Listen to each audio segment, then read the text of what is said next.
Hello everyone and welcome to another episode of Billy Watson TV. It gives me great pleasure once again to have a returning guest on, Mr. Sage of Quay himself, Mr. Mike Williams. How are you doing today, Mike? I'm doing well, Billy. Thank you again for having me back on your show. That's awesome. I like keeping track with what you're doing, and you've just done another presentation. It's actually revisited a 4.5 hour one you done, I think it was in 2020 maybe? Yeah, 3 years ago. Yeah, did the Beatles write their own music? So since then, some other interviews and stuff have come up, so you went and done an addendum to that, which I've watched a couple of times now, and to me you've basically blown out the water, especially when you hear the Beatles themselves and George Martin saying their own words, what you've been putting out there for the past couple of years. So we'll expand on the points that you maybe start with the points that were originally made and then go into this new stuff. Where would you like to start this discussion? Did the Beatles write all their own music as a topic, but any of it is the real question? Yeah, that is the real question, right? So what happened, Billy, is I published the original presentation, Did the Beatles Write All Their Own Music, back on April 1st of 2020. And, there are folks out there that don't understand the true meaning of April 1st. Yep. It ties back to the tarot card. It has a lot of occulted meaning. And Billy is the fool on the hill. This is Billy Shepherd, for those that are catching up, know me. Billy Shears, yeah, Billy Shears, a.k.a. Paul McCartney. Yeah. And the tarot card and the Fool, it represents new beginnings and somebody who is willing to take risk in order to capitalize on opportunity. And that's why it was released on April 1st. So I knew a lot of the audience would not get it, but I wasn't really concerned about the audience getting it.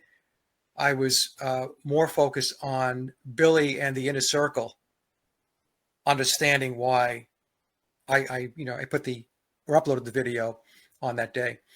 So since then, I have been putting out a lot of content to kind of build upon just on that note. So in other words, you're kind of acting the way that the so-called Illuminati, whatever, do their things as well, because they time things to calendars and with significant meaning.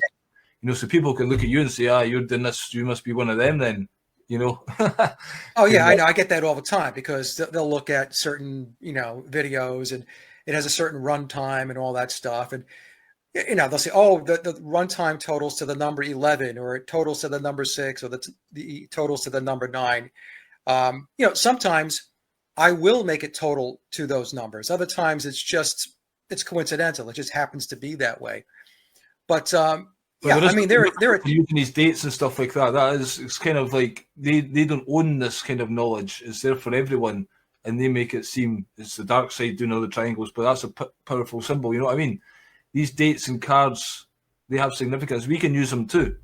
Yes, exactly. That's the point. The point is, you can use the symbols too, which includes the numbers, and you can leverage your own message the way they go about leveraging their message, doing those types of maneuvers, using occultism, using numerology and all that stuff. I mean, I'm not an occultist, but I know enough about their numbers and the numerology to work it so that if I can put a presentation out that can benefit from the numbers, then I have done that. So you released the first one, did you, on April 1st, 2020? Because you've just done the addendum on April the 1st. Yes, so the addendum was also released on April 1st of 2023, which was exactly 36 months to the day. 3 + 6 = 9. Yeah. You see? Mm-hmm. So, so, I have some fun with it. Let's just put it that way. I have some fun with it. They play with the numbers. And when I talk about they folks, I'm talking about the controllers. They paint by the numbers. And, if we go about our lives just hiding from the symbolism and not really understanding the true intent of the symbolism, then we're not doing ourselves any good. You see, behind all the symbols, behind all the numbers, Billy, I know you know this, it's about intent. If you have good intent, then good things follow. If you have bad intent, then bad things follow. It's like when somebody asks the question, is electricity good or bad? Well, it depends on how electricity is being used. If you're going to the electric chair, probably not so good, right? But if you need it to light your house, then it's a good thing. But the problem we have in society as a whole is so many folks, they don't understand. They don't understand how the world really works.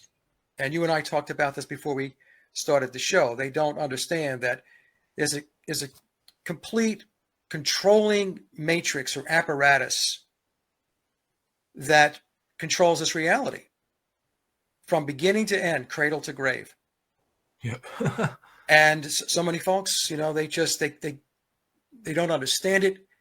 Not only do they not want to do they not understand it, but they also don't want to research it when you try to explain it to them. I can't tell you how many times when I talk about Tavistock, most folks, they have no comprehension, even though they'll say, "Oh, I know all about Tavistock." Now, you don't know squat about Tavistock, and I can tell just by the way that you're commenting that you have no idea what Tavistock is all about. How it's all tied into the Fabian Society, the Rockefeller Foundation, to the Council on Foreign Relations, the Committee of 300, the Trilateral Commission, the Bilderbergs, Davos. These organizations, they're all, this is the internationalist structure that is ruling the world. And if you don't want to take the time to understand it, then you're going to be at a disadvantage. And Tavistock, it's not just about mind control from the standpoint of a lot of people just think mind control is hypnosis. No, it's not. The stuff that they're into will make your eyes cross. They have fully adopted occultism and magic into their portfolio of how they get things done. And to really get an understanding of it, there is a book I recommend. It's by Daniel Estulin, Estulin. And Daniel wrote the book going back about, 10 years ago, 8 to 10 years ago. Read that book. It's about 250 pages. And you'll have a very, very clear understanding of Tavistock and its tentacles and how very, very far-reaching it is. It has permeated virtually their philosophies, their approach, and their techniques has permeated just about every aspect of society. And so that's why a lot of people, they just can't get their heads wrapped around a lot of things because they just can't fathom that the controllers, that their mechanisms are that onerous, that they are that wide-reaching. And the thing is, until people actually begin to understand that, nothing will change. Because if you remain in a position of unknowing and ignorance, they're going to capitalize and leverage your ignorance and your unknowing. And they're just going to blow right past you. And this is really why we're in the situation we're in the world. It's because most people are clueless as to how the world really works. And because of that, this agenda basically goes forward with very little resistance. There's just you and there's me and there's many others that are doing this type of work to try to expose what's really going on. But the vast majority of the people have no understanding whatsoever. Well, even if you just say that Paul McCartney was replaced, even though there is rumours about it, most people will just dismiss that out of hand as well. And, that's just a small aspect. Did the Beatles write their own music, kind of taking it to the next level? I guess they're two similar things, but, it's just, the lies just all encompassing. It's just so huge. It's like you can't see the wood for the trees because, it's like the fish can't see the water, because it's all around them. And to even begin to go into that, it's just like daunting. So it's the old cognitive dissonance, pretend it's not happening and try and live your existence in this reality and, go to your work and forget about it. But yeah, things have consequences, lack of knowledge, then you go and take whatever they're giving you and stuff like that, still visit your doctor and things because of your ignorance, so you pay for it ultimately. You do ultimately pay for it. And, the Beatles conspiracy is no different than so many other conspiracies and psychological operations that have taken place. We know the Kennedy assassination, right? A lot of people in the thing you brought up, the fact that it was the same day, was that Beatlemania kind of came in just as that happened. It was like a switch. Yeah, that's right. That's right. So what Billy's referring to is, if we go back to Please Please Me, that was released on March 22nd. That's 322. That's Skull and Bones, which goes back to Genesis 3:22. So go to your Bibles and read Genesis 3:22. Okay. And they released with the Beatles on November 22nd, 1963 in the UK. They waited to release it in the United States, but in the UK it was released on the very same day. So, right. We had the Kennedy assassination, and then the Beatles roll out. Yeah. Right. It was from a psychological operation perspective, it's the natural order of things. You have this very, very disturbing event, the president of the United States being assassinated, and then they introduce this very uplifting event. See, that's trauma-based. That's trauma-based mind control, right? Everybody thinks trauma-based mind control is only negative stuff, and that's incorrect. There's negative and positive reward. Yeah. This is how they do it. So, people, they just can't get their arms wrapped around the Beatles being a conspiracy, because it's a feel-good story. I've said in so many other shows that how could you not like the Beatles' Cinderella story? How could you not like that? Four lads from Liverpool connect with Brian Epstein, a record store owner who gets them signed to a major label, EMI, under the tutelage of George Martin, and then go on to unprecedented fame and fortune, and thinking it's organic. Once you understand how the world really works, that has no semblance at all of being natural or organic, because this world is controlled. And one of the major levers, if not one of the largest levers in the toolbox of the controllers, is the music and entertainment industry. Yeah. Hollywood, as an example. This is how they shape your minds. This is how they get to change your belief system, how they get you to change your values, how they get you to change what is acceptable. There would be situations where you did accept certain types of societal behavior. And then after a long-running psychological operation, people get worn down. And as they get worn down, a lot of them become apathetic. And if they don't become apathetic, they just openly accept the new change, because many times they paint it in a way which is, hey, this is good stuff. This is good stuff. Hop on board the train, because we're going to a good place. You're not going to a good place at all.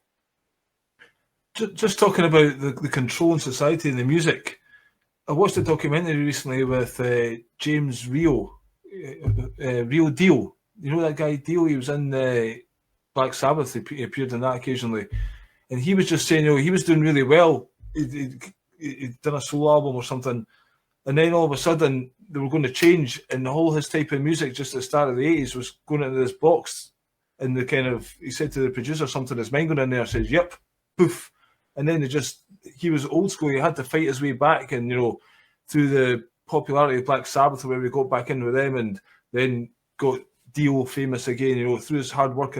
But really, they were ditched. It was just kind of that realization that, hold on a minute, I thought this was natural, and it was all kind of, I'm good, and it was all of a sudden, you're not wanted anymore, end of. That was quite a big shock to them, but that just shows you how they can bring in the new trends like punk or whatever when they want, and that's how controlled it is. Like, this type of music for this time will serve that purpose. Once it's done, that can't last forever, so we need to change it up, whatever. And now this is a new thing. And even, I think when rock and roll started, they had to have people like Bob Dylan and Joni Mitchell and all these really fantastic, great artists to establish the art form. And then over the years, they've just totally degraded it to where you're getting, Miley Cyrus and all this, doing all kinds of stuff on stage. Like Madonna. You see her on Jimmy Kimmel last week? No, I didn't see that. I try not to watch Madonna at all. Well, she was simulating giving oral sex, showing her butt. It was pretty bad. See, what they did was they had to start at a very conservative point. Yeah, exactly. I think I had this discussion, I think with Jay Widener or Crow. They start at a certain point because that is an acceptable starting point from the standpoint of what the public will tolerate at that point. You know, it's a little new, it's intriguing, so they can't be over the top initially. So then, slowly but surely, I mean, the stake I put in the ground is 1960, and I know it started before 1960, folks. I'm just talking about, we're talking about the music business, and I know, you know, Elvis was part of it too, and I know Elvis goes back into the 50s, but we're just starting with 1960, just a nice round number to move forward from. And take a look at where they've taken music and entertainment since the 1960s. I mean, it's not even close to being the same or similar. It's very, very different, and it has become very dark, and it has become very decadent, and it's extremely ritualistic. Because, as I mentioned when we first started the show, this world is run by occultists. It's not run by your president. It's not run by your prime minister. They are all figureheads. They are all puppets. You know, a lot of these prime ministers, like Trudeau up in Canada, they're all tied back to the World Economic Forum. Young world leaders. I think that's the program that the WEF has put in place and has been in place for a long time. And so they're placing these players in key positions throughout the world.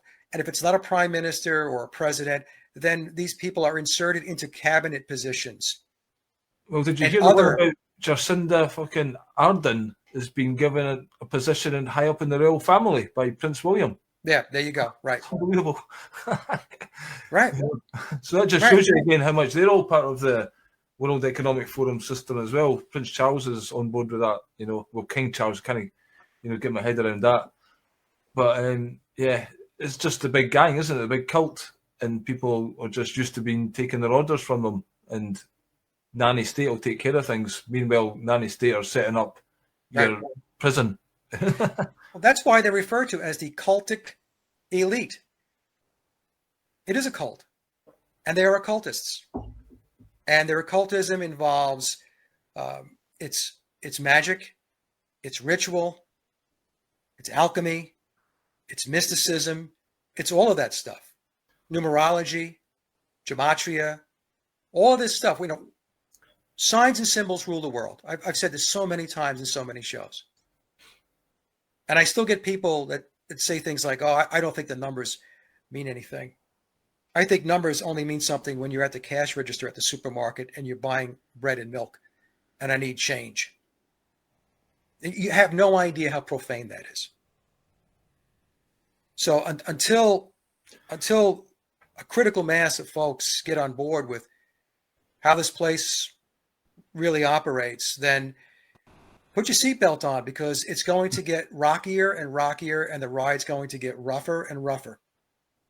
And, you know, for a lot of folks, this stuff is rolling up on their doorstep as we speak. They're starting to really feel it now. And even then, they're still in denial. They just think it's some coincidental situation or circumstance that has overtaken their life at this point, and they can't connect it back to a much larger agenda that's in place. I mean, talking about magic and stuff like this in the Tavistock, you know, then the Beatles having Aleister Crowley and all we know about his connections. So the Tavistock's obviously influenced by these kind of magicians, controls of reality. So that's what they used the Beatles for. That was a pure magic. You know, they've came in with this, God knows how long they've been planning it for, but it seems like they've had this agenda. I don't know how Brian Epstein's got the word with Tavistock, because he's had £1 million in to go and promote the Beatles in '63 or whatever, which is guaranteeing them a success. Just two years from Germany, they're on the Ed Sullivan Show or whatever. That doesn't happen just by accident, you know, because there's money agenda. I don't think it was Brian Epstein's money, you know. So where's he getting that money from? The powers that be that have this agenda, and they've played it out to a T. You know, they totally transformed the 60s with predominantly the Beatles at the head head of this movement, the hippie tune in, drop in. Obviously, right. Tim Leary and all these people, the Merry Pranksters, are all part of it. So yeah, big massive CIA operation to get people to be hippies and wasters and not be critical thinking, well-rounded people, because obviously after the war there was that generation not wanting the old way anymore. They knew they were going to be a problem, so get them loaded up and make money off them while they're doing it. Yeah, so the $1 million, right, that Brian Epstein had, this goes back to the interview that I put in the big presentation. I also had it in another presentation or two with Bernard Purdy, saying that Brian Epstein had $1 million in his pocket, and that was the money that was behind the Beatles at that point in time. Now, to put that into context, that's almost $10 million today. In today dollars, I think it's like 9.7 or 9.8 million dollars. And where do you get that money from? Well, EMI was tied into British intelligence and the British military, and was very active during World War II. And EMI is also tied into Tavistock.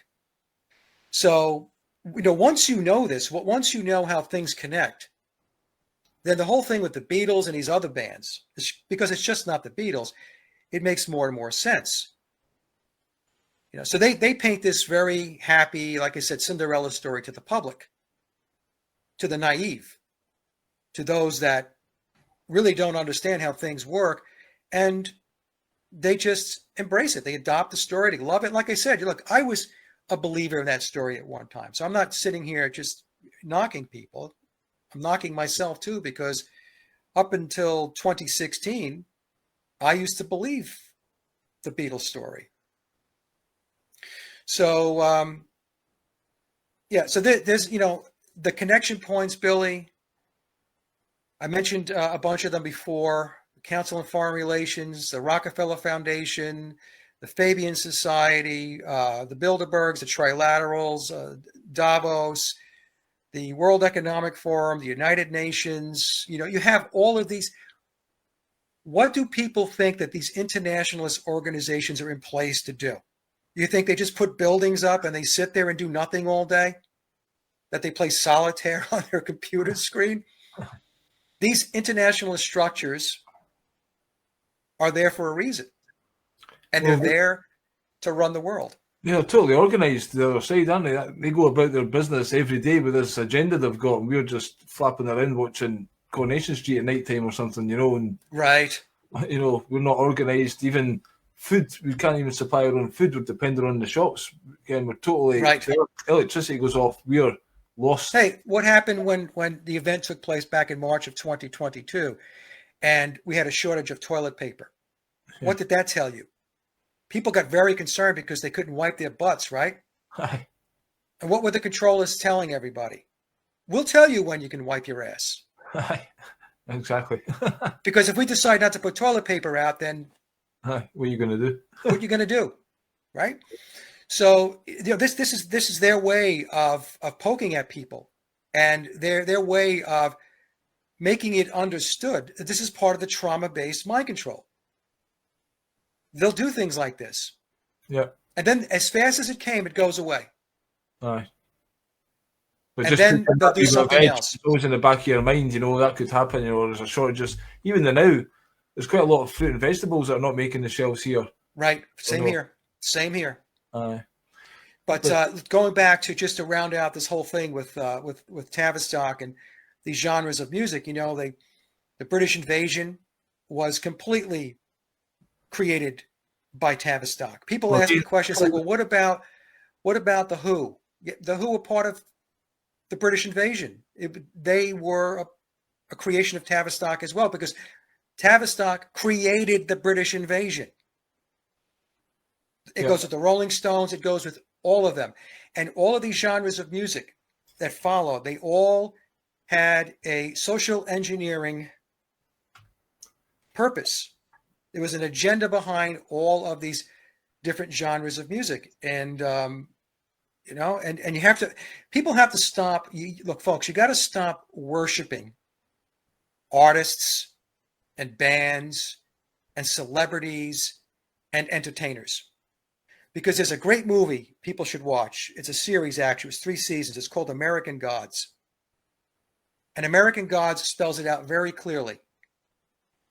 That everything people are doing today with all of this idolizing and being plugged into social media and sitting in front of your screen and doing Facebook all day and stupid shit like that. All you're doing is you're feeding what American gods refer to as the technology gods. And what they mean by that is they are taking your energy, they are usurping your consciousness and your physical energy, because you're sitting in front of that monitor all day, posting inane pictures, typing out stupid comments all day, doing inane stuff. And they're leveraging that. So while most people, a lot of people, are sitting there doing that type of activity all day, the world is passing them by. A lot of stuff is getting done, flying under the radar, because you are focused on the wrong things. You're focused on nonsense. And most people have a total lack of ability to prioritize what's really important in their life. You know, it's just amazing to me. So anyway, I don't want to, you know. I just want to finish on that wee bit, because I watched it. I was going to send it to you. There's a documentary recently on BBC about the Rolling Stones. And it's a similar kind of thing where they're talking about it in code. They're kind of like, Bill Wyman even says, you know, why let the truth get in the way of a good story? And, you know, it's almost like it's happening to them. All of a sudden, they've got this audience. And again, they're just caught in the eye of the storm almost.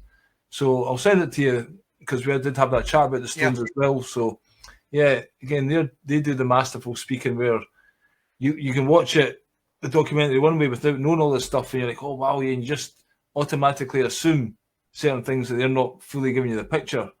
And then when you understand the truth, you say, they're saying that like that, but they're not actually, you know, like, for instance, in the studios of Wild Horses, but you don't see them recording it. Right. Just things like that. So yeah, Wild Horses is one of those stories that if you sit back and you actually critically think and you're objective, you should be able to connect the dots and figure out that story that's told in the Muscle Shoals documentary about how Wild Horses got written and recorded in Muscle Shoals, Alabama, that story is a fictional account. It's not true. You know, and there are so many stories like that. You know, folks don't understand. Like they will point to certain bands and artists, singers, and they will just blindly accept whatever they say in an interview or some kind of rock documentary that you might find, you know, on Netflix or something. What they don't understand is these folks are performers; they are entertainers. Yeah. So part of their responsibility to be a successful entertainer and performer is to embellish stories, to create fantastical stories, rags to riches, or whatever the storyline is, to pull you in. But you have to use discernment to, you know, and figure out that most of this stuff is completely made up. It's not, you know, it's not true. It's not true. And but this is the problem, you know, when you accept the pop culture, when you embrace the pop culture, you're in big trouble. Because the pop culture, its intent is to pull you away from your true identity. It's to pull you away from your sovereign self. It's to pull you away from pursuing your own pure or true will. Yep. And disempowering yourself and giving your authority. You're supposed to be your own authority. And then taking your authority and then handing it off to somebody else. That's what the pop culture is all about. It's stripping you of being a human being. It's stripping you of having a soul. Yep. I'm getting, you know, just I can't really be asked with even any more Facebook and Twitter. You're supposed to do it in their position and get involved, but to me, it's just you're fighting the big hundreds of people throwing stuff at this thing, and unless you've got a team behind you and, you know, money and stuff like that, then it's just like, who needs it? You know, right? I'll just live my life and just do what I do, and, you know, c'est la vie, whatever happens, happens, because it's just too much pain. It's like a big war. Oh, good to get this hit, and, you know, I could never get involved in it. No. But well done to those that do and use the keywords correctly. But then anytime they can come and strike you off and ban you anyway. So, you know, just you can waste a lot of time pissing about in the technology that's here to save us, but it's not making things any better or people any smarter, really. Yeah, it's interesting. You talk about banning and stuff like that. I had a situation going back about a week ago, right? So I'll just run through this real quick. I'll just explain the types of shenanigans that they do behind the scenes, right? So I had a couple of videos up on my Paul is Dead channel, and so there are two views of how many views the video has. There's the analytic view, which is a view that is that the content creator sees. It's on their dashboard, and then there's the public view, right? Yeah. So if I go into my analytics, I had one show. It's the show I did with Amanda. Yeah.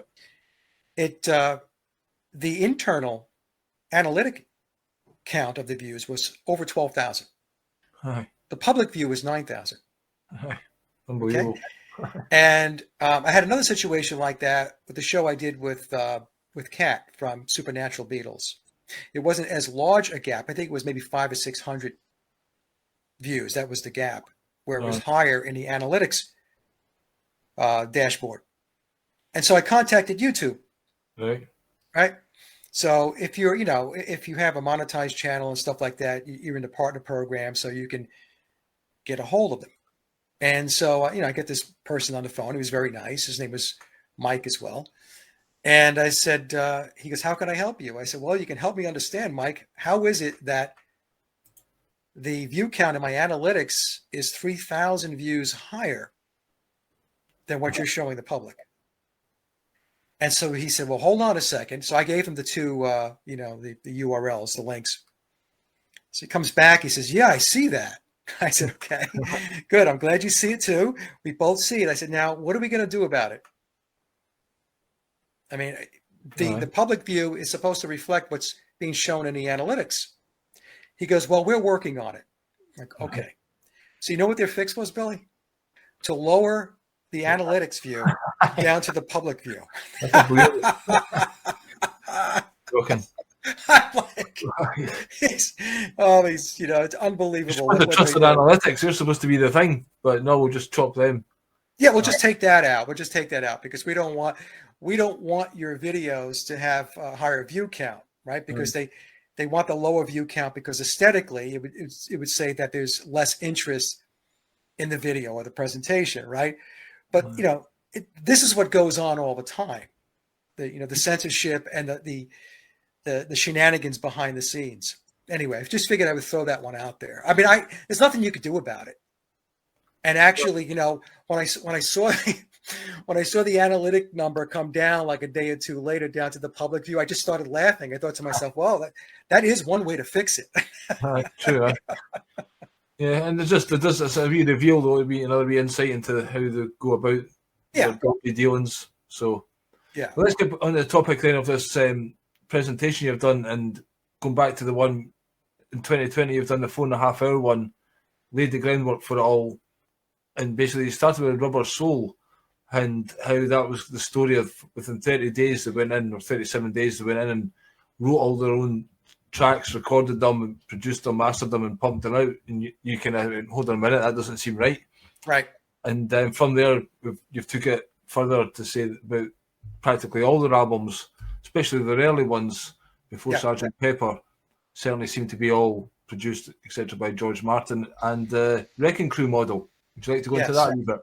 Yeah. So what happened was the way I got into the original April 2020 presentation, I went and I bought this DVD. It's a series called Deconstructing the Beatles.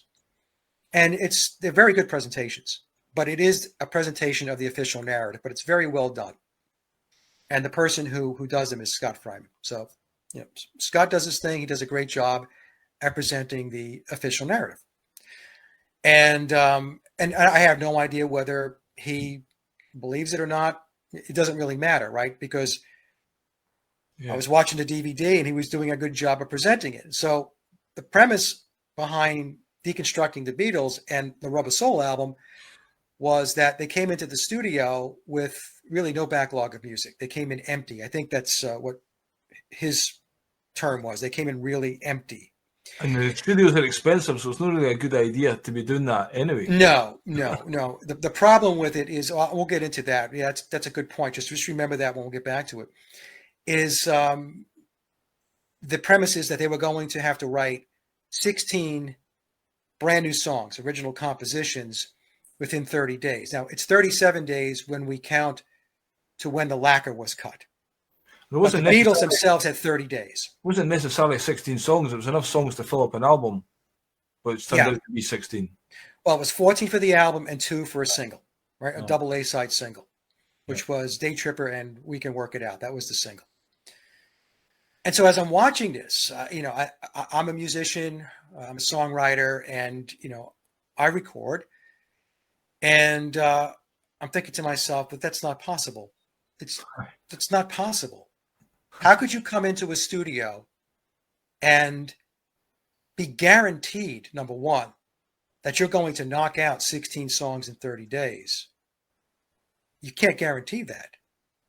And they needed to get an album out for the Christmas season, and the album had to be in stores by December 3rd. So the Beatles came in on October 11th of 1965, and then their last day of recording was November 11th of 65. So that's the third period of time. Did they not actually cut the US tour short as well? Did they have extra dates or something like that? That's the story. The story in Deconstructing Rubber Soul is they had to cut the American tour short in order to make this happen. But that's kind of a weird scenario, because they cut it short, yet they still had about 6 weeks in between when the tour ended and when they walked into EMI Studios on October 11th, right? So that's kind of one of those kind of weird narratives. There's a lot of weirdness in the narrative when you really look at it, things that really don't make sense, right? So you would think if they had to cut the tour short that they wouldn't have given them, 6 weeks of holiday or vacation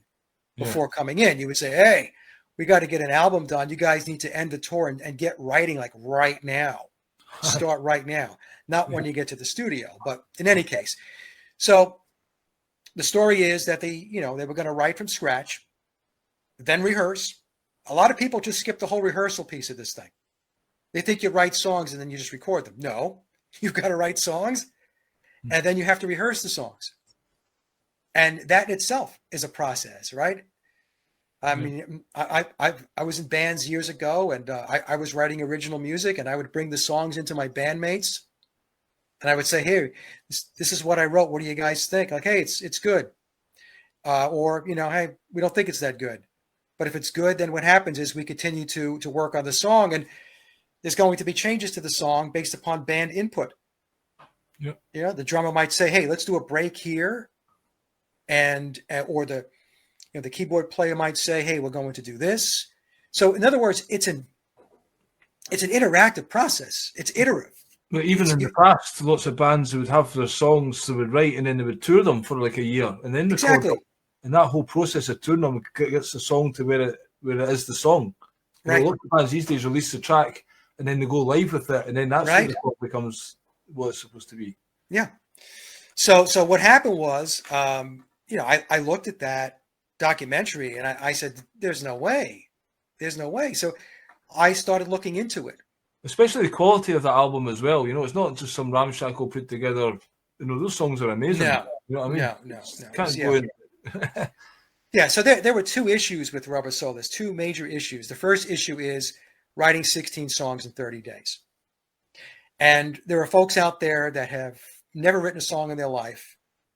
They're not musicians. They haven't recorded anything. They don't understand the process, yet they think they're an expert on how this process works with regard to songwriting, rehearsal, recording, mixing, and so on. So the good thing is on my channel, I have a lot of songwriters, musicians, some producers, and whenever I put this work out, I say I focus on those people that count. And what I mean by that is these are people that know the process and understand the business. Yeah. So when they step forth and they say, "No, Mike, you got it right. It's absolutely correct," that didn't happen. That's what counts. Yeah. Right? Not somebody who is emotionally tied to it because they love the story and they are so immersed in the conditioning and so dogmatic about it that they can't critically think. They can't break the programming. So they're coming at it from a very emotional perspective. This is why a lot of people those types of people like to attack Mike, right? They just want to, they come up with all kinds of nonsense to attack Mike. But it doesn't matter because, like I said, I don't focus on them because there are people that count. There are people that know. And these are the people that can validate the work that you've put out. And that's how you know that you got it right. You know? So in any case, yeah, that's what got me kicked off with the April 2020 presentation was Deconstructing Rubber Soul. And there were a lot of holes. Like in other words, let me just do this. Yeah. So as an example, this is in the new presentation, folks, in the addendum. So we're told that in the month of October, the Beatles banged out 8 songs, which they recorded in 18 days, in a total of 28 takes, which was an average of 3.5 takes per song. Now, for those of you who are musicians and songwriters and have recorded,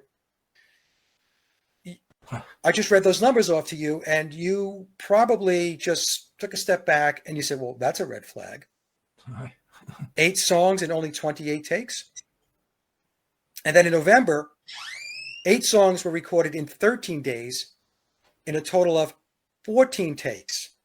What? Oh my God. For an average of 1.8 takes per song. Well, they are the Fab Four, you know, just the Fab Four, they can do that. Yeah, exactly. So that's the thing, right? So they will say, well, it's the Beatles. The Beatles can do that. The Beatles, you know, they can do magical things. And people have to understand that the Beatles were just 4 guys. I'm not knocking them. They were just 4 guys. They weren't superhuman. They weren't magical. None of that stuff. They were 4 guys. Here's some additional information, right? So if you want to see this whole thing, folks, watch the presentation, the addendum. So they arrive in the studio on October 11th of 1965. One day in, they knock out Run for Your Life in 5 takes. On the second day in the studio, Drive My Car is completely done in 4 takes. On the 5th day that they're in the studio, Day Trip is done in 3 takes. And Drive My Car in 4 takes. Hopefully that's what I said. And 7 days in, If I Needed Someone, and they did that in 1 take. Oh my God. Okay. So what we see, the problem with this is that in order for this to work, they have to be working on multiple songs at the same time. It also says that whatever song they started, there were no false starts. Right. The song was started and the song was completed. And as they're writing the song, they had to get to rehearsing the song and arranging the song like immediately. And then to nail the songs down. When you're coming in with no backlog of music and you're writing from scratch on the spot, and to knock songs out in no more than 5 takes on any of the songs is not believable. It's not realistic. It's not real world stuff. And in the presentation, I showed a slide going to the White Album in 1968. And I listed a bunch of the songs from the White Album showing that 28 takes, 50 takes, 70 takes, 100 takes to get the songs done. So to think that they were able to bang Rubber Soul out, 16 songs in a total of only 42 takes for all songs in 30 days. That's incredible. It's not believable. It's absolutely not believable. And, so that's just some of the information I have in the presentation. It was that type of analysis when I broke it down that I said, okay, this is, there's something going on here. So that led to, all right, so they were in the studio and they were doing something. What were they doing? Well, they were singing. So their task for the 30 days was not to write songs and rehearse songs or, and record the actual instrumental tracks. Their job was to come in to learn the songs that were already written and recorded. Because what George Martin did was he had outside songwriters, ghostwriters. They wrote the songs. And while the Beatles were doing their European tour and they were doing their American tour and they were doing this and that and on the film set of Help and recording the Help album in 1965, they had songwriters on the EMI/Tavistock staff. And I think there were probably maybe no more than a half a dozen during that 62 through 66 period. They were heads down writing the songs. And I believe George Martin could very well have been one of those songwriters. In fact, I have a clip where he says that the lead guitar part in Michelle is his composition. And Michelle is one of the songs on Rubber Soul. Theodore Adorno, in all likelihood, had a hand in composing some of these songs. And then there were others. So while the Beatles were doing all this other stuff, films and recording the vocals for Help and doing their European tour and their American tour, the songs were getting written. And then George Martin had the songs recorded. Basically, yeah. Yeah, he had them recorded. And so by the time the Beatles got into the studio, the songs were written, recorded. The names of the songs were already known. The sequencing for the songs was already known. Because this is all the Beatles. Same time, for 30 days, can't write the songs, make the songs, and then start doing the album work and the track listing. Again, yeah. In the addendum, you did show how they make vinyls and the process that takes and the length of time. So that had to be done either at the same time or well before in advance. Yes. Yeah. So what happens is the process is the songs have to be sequenced. So when the producer does the sequencing, what you're doing is you're listing the songs in the play order that they're going to appear on the record, A side, B side. And a lot of what gets determined in which songs show up in which order on side A or side B is the run times of the songs. Because you don't want to have a lopsided album, right? Side B has a tremendous amount of dead wax at the end. So you want to balance it out. And until you do the sequencing, you cannot print the record labels, the center labels that go on the vinyl. Yeah. And you also cannot print the album jackets because on the back of the Rubber Soul jacket is the list of the songs in sequenced order. The official story tells us that they cut the lacquer on the 17th, the final lacquer, which is the beginning of the pressing process. But the day before, we're told that's when George Martin finished the sequencing. So if you finish the sequencing on the 16th, there is no way to press the records after the lacquer is cut. And they had to press the records immediately after the final lacquer was cut in order to get the initial batch of records out to the stores on December 3rd. Because the way the process works, folks, is, and this is in my presentation, I intentionally included a clip on how vinyl records are pressed. The label is pressed with the record. So at the time when the record is being pressed, the label is placed in the center and it's pressed, which means you have to have the final labels in-house. That's right, yeah. And ready for when the albums are going to be pressed. It cannot be afterwards. Yeah. It's not like they have adhesive on the back and then somebody's going to sit there and place labels on thousands and thousands of albums, right? It's all mechanized. Yep. So the labels have to be in-house. At the very least, at the time when the final lacquer is cut, because as soon as that lacquer is cut, especially in the case of Rubber Soul, they had to have the album signed, sealed, delivered in retail outlets on December 3rd, which was only 2.5 weeks from November 17th when the lacquer was cut. So what does that mean? That means that the labels and the record sleeves with the names of the songs had to have already been in place prior to or at about the time when the Beatles arrived in the studio. In other words, they had to be done, ready, printed. And so when you do labels and when you're doing album covers, they have to be proofed as well. You know, it's not like today where you have digital technology and you could run something and do it real quick. Back in the day, the album covers, and it's still done today, it's 4-color printing. It took 1 week alone for the ink to dry on whatever was being printed. You see? So the point being is, going back to make this kind of simplify this, okay? All of that stuff, the record sleeves with the names of the songs on the back of the album cover sequenced, the record labels, the center labels for the vinyl, they were already done. Yep. The songs were known, the run times were known, it was sequenced. And so when the Beatles came into the studio, what they were doing was they had to learn the melodies of the songs. They had to learn the vocals. And the way they did that was the instrumental tracks that were already recorded for the songs, that's what they rehearsed to. Yeah. Well, they may have had a guideline on them as well, even. Yeah. Yep.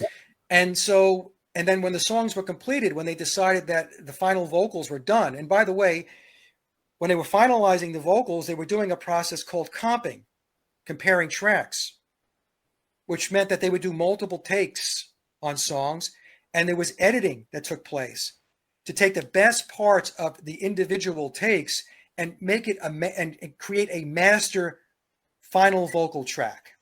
Yeah. That's why the tapes were running all the time during Rubber Soul, because what Norman Smith, who was the engineer, and George Martin were doing was they were under the gun and they captured everything. So then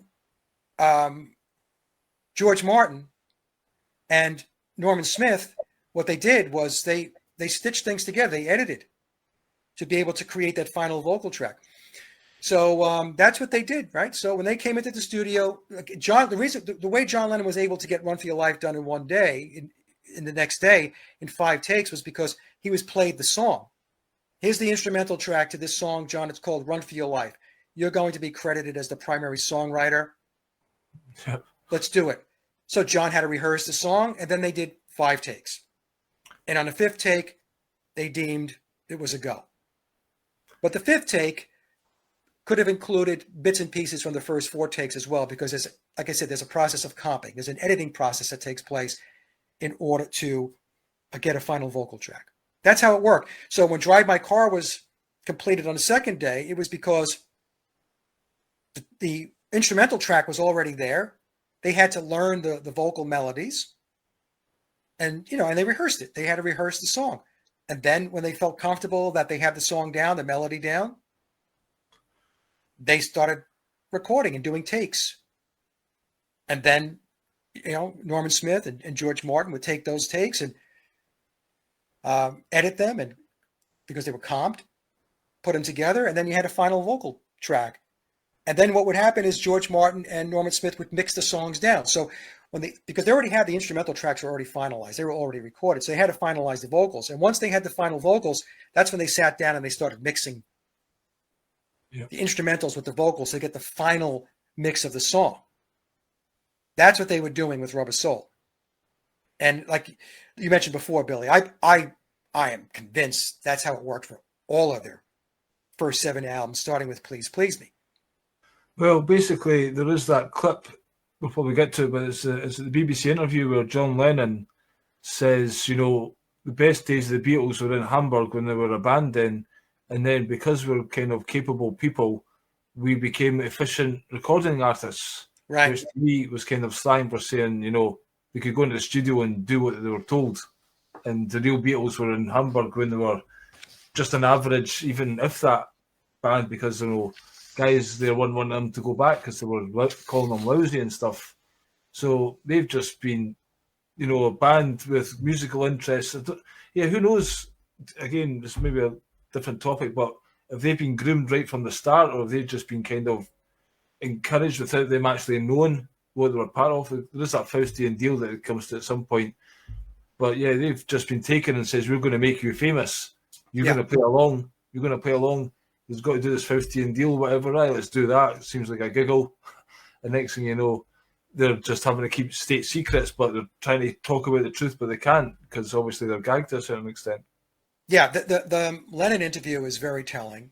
He said they had become technically efficient recording artists. And then at the very end, he says, if you give me a tuba, I can make something out of it. Right? So, yeah, there's some very important clips in the addendum. And one of them is aside from the Lennon clips, we'll talk about each one of them. But probably the most important one is the August 5th, 1966 BBC interview, where the BBC interviewed John Lennon and Paul McCartney at Paul McCartney's house. And August 5th was the same day that Revolver was released. And the interview was actually released on August 29th, which was the last concert gig that the Beatles did at Candlestick Park. So the 5th of August and the 29th of August, and both of those dates are pivotal moments in Beatle history, right? The final release of Revolver, and then their very last concert performance at Candlestick Park on August 29th. But in that clip, my voice correct. In that interview, it's about 25 minutes long, but there's 6 minutes of it that I put in my presentation, because it was the 6 minutes where John and Paul were talking specifically about their songwriting. And one of the things, and I'll read it off here, okay? One of the things that Paul says, and Paul drops some bombshells. Yeah, it's in this interview. Yeah. John was in a supporting role, but I mean, Paul dropped bombshells. And he said that the only time they need to, quote, force themselves to write songs is when an album or film comes up. So that was very interesting, the way Paul McCartney phrased that. He's got to force himself. They've got to force themselves to write songs. The official narrative says that these guys are the most prolific genius pop songwriters of all time. Hi. So you would think that with those types of skills, those types of abilities, that would be your bread and butter thing to do, write songs. Not force yourself to do it when a deadline comes up. That's basically what he's saying. An event is coming up. It's an album, and now we have to force ourselves to write music. Some of the ways we talked about that is just like, sometimes it takes us 2 months. It's very hard to start with to get the first one and stuff. But again, it takes them 2 months, and then they're going to go in the studio and do it in the first day. Right. So Paul had mentioned that, and John too, that to write songs, it's a process, and it's iterative, and it takes time. And he said that for Revolver, he said the first 2 songs, it took weeks trying to get just one written. And then here's the other bombshell, Billy, because a lot of people that are the rabid believers in the story, they're in the church of the Beatles, go about saying that the Beatles were writing every waking moment of their life. So they were writing while they were on tour. They were writing in hotels. They were writing in limos. They were writing in restaurants. They were writing when they were on film sets. They were writing when, they were on the crapper. Yep, on holiday. Writing all the time. They were writing 24/7, 365 days a year. That's the rationale. That's the explanation that's put out there. And then Paul says in the interview, August 5th, 1966 with the BBC, we don't write between LPs normally. Maybe 1 or 2. Then we write a great big batch. And then right after he says that, the BBC interviewer questions the feasibility of writing 12 songs for an album or in batches. And then John follows the BBC interviewer's comment by saying, it is some days. He says, in fact, writing songs for Revolver was very impossible. And then Paul drops 2 more bombs, folks, in this interview. He says, the interviewer is talking to him about yesterday and all this, the song Yesterday. And then Paul says, we're limited as a group. We're the first to say we're not all that good musically. This is one of the most famous songwriters of all time making this statement after they released their 7th album. Yeah. And what many people consider it to run head to head with Sgt. Pepper. Revolver is a great album. It's one of my personal favorites. Yeah. How is it that you could put out that type of material and then step back and say that we're limited as a group and we're not that good musically? It doesn't make any sense. If you're saying that after you released Revolver, what were your musical and songwriting skills like going back to Please Please Me and all the other albums? I mean, we could argue that you can only get better over time. Which they weren't doing at that time, seemingly. Yeah, I mean, it's truly, it is. It's a bombshell. Yeah. Because for all of the folks out there that want to argue that they were always writing songs all the time, Paul is telling you, no, actually we didn't. We didn't write in between albums. And by the way, we're limited as a group and we're not that good musically. Considering I've just released yesterday and these songs are definitive classics of our time. Exactly. You know what I mean? Right. And then he admits at the very end that he didn't play on Yesterday. Did you hear that part of it? What did I? He said he didn't have to show for Yesterday, yet the official narrative credits him for playing acoustic guitar on the song Yesterday. But Paul in the interview is saying, I wasn't there. I didn't have to show for the song. And George Martin said that as well. They got somebody in for Yesterday. Or they had other musicians on or something.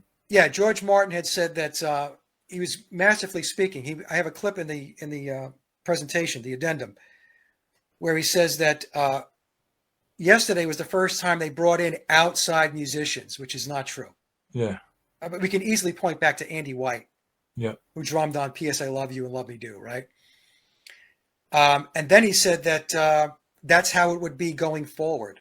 I'm paraphrasing. But that's essentially what John was saying. We're not scared to use people. Yeah, we're not scared to use people if we need them. We're not averse to using outside musicians. Now, what George didn't say was that we were always using outside musicians. They were always in the mix. Yeah. So this is how it works. You have to, it's the truth hidden in plain sight. You just have to have the awareness to hone in on when they're telling you things that are truthful.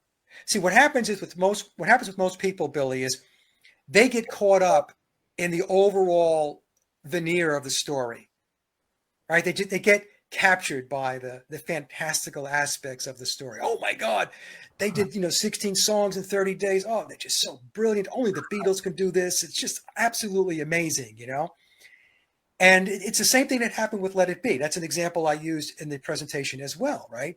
So Let It Be is another example of where they weren't able to do what they said that they were going to do. They said they were going to come into the Let It Be sessions, which was going to span, again, 30 days, the month of January 1969, and they were going to knock out 14 original compositions.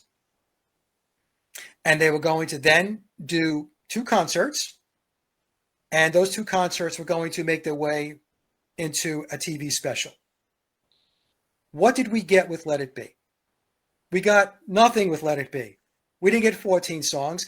After 30 days, they ended up playing 5 songs on the rooftop to an audience of no one, releasing a very depressing, grainy movie. And I have a quote from John Lennon where, the album Let It Be, which by Beatles standards is considered to be one of probably their weakest album by many people. John Lennon saying that he handed the tapes off to Phil Spector, and we handed off the tapes were a bunch of shit, pile of shit. Yeah. And he did something with them, and he did a great job. So this is Lennon explaining his version of what the Get Back sessions were all about. But people, when they watch Peter Jackson's movie, they're taken in by the backslapping and the laughing and just seeing the Beatles in the studio, because people are just, it's the idol worship. Aye. It's the whole thing is romanticized, and that's what they fall in love with. They're not paying attention to the details. They're not paying attention to the fact that nothing got done when we laid up against the objectives of what was supposed to get done with the Let It Be sessions. And a lot of people don't know, or a lot of fans don't understand, is additional work was done on the songs after January of 1969, going into the early part of 1970. So the Get Back sessions wasn't just a 30-day stint. And you have to ask yourself, if they weren't able to do it as a captive audience for the Get Back sessions, in other words, there were no MBEs they had to step out for like they did with Revolver. There was no 2 days out of the studio to do a TV special like they did for Revolver. There was none of that stuff. There was no 1 day taken out to finish up a fan club flexi disc like they did with Revolver. For Get Back, they were a captive audience, and it didn't get done. And that's even with Billy Shears, aka Paul McCartney, there, who was a professional studio musician and songwriter.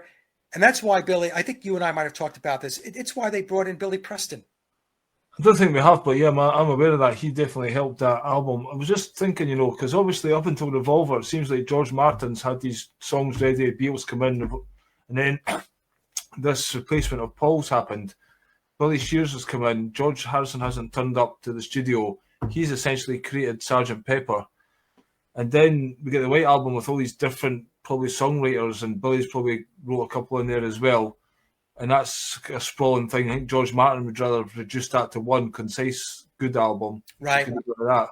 That's what George Martin wanted to do. He wanted the White Album to be a single LP. This is what I'm saying.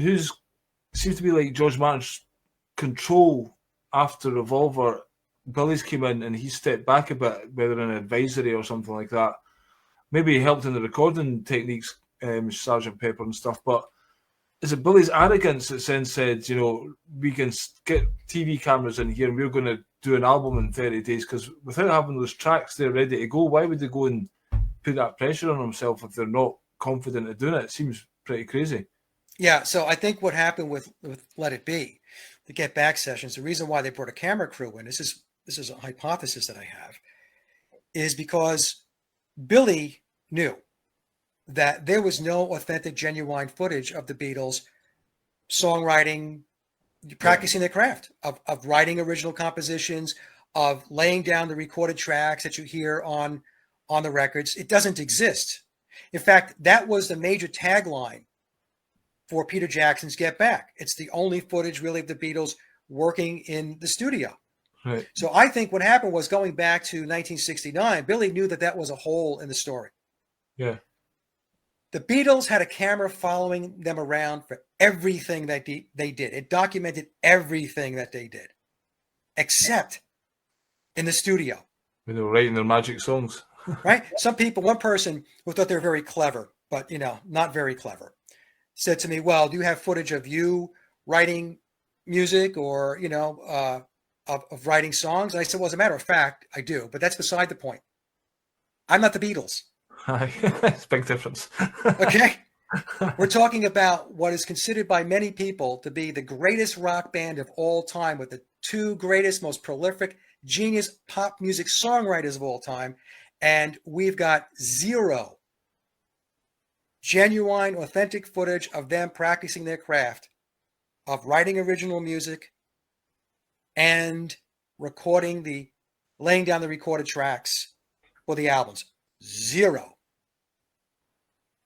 Okay, so I think Billy knew that was a problem, and so he had some songs in the back of his head ready to come in with, so he could just pretend he was making it up on the spot. It's just actually going there bare. With Let It Be. Yeah. I don't think that. I think some of those songs came in with at least demo versions of them. Get Back, for one. I've Got a Feeling. So they've not just went empty and you think I've had these songs and then they've tried to make a good album out of it and just kind of done what they could. Yeah.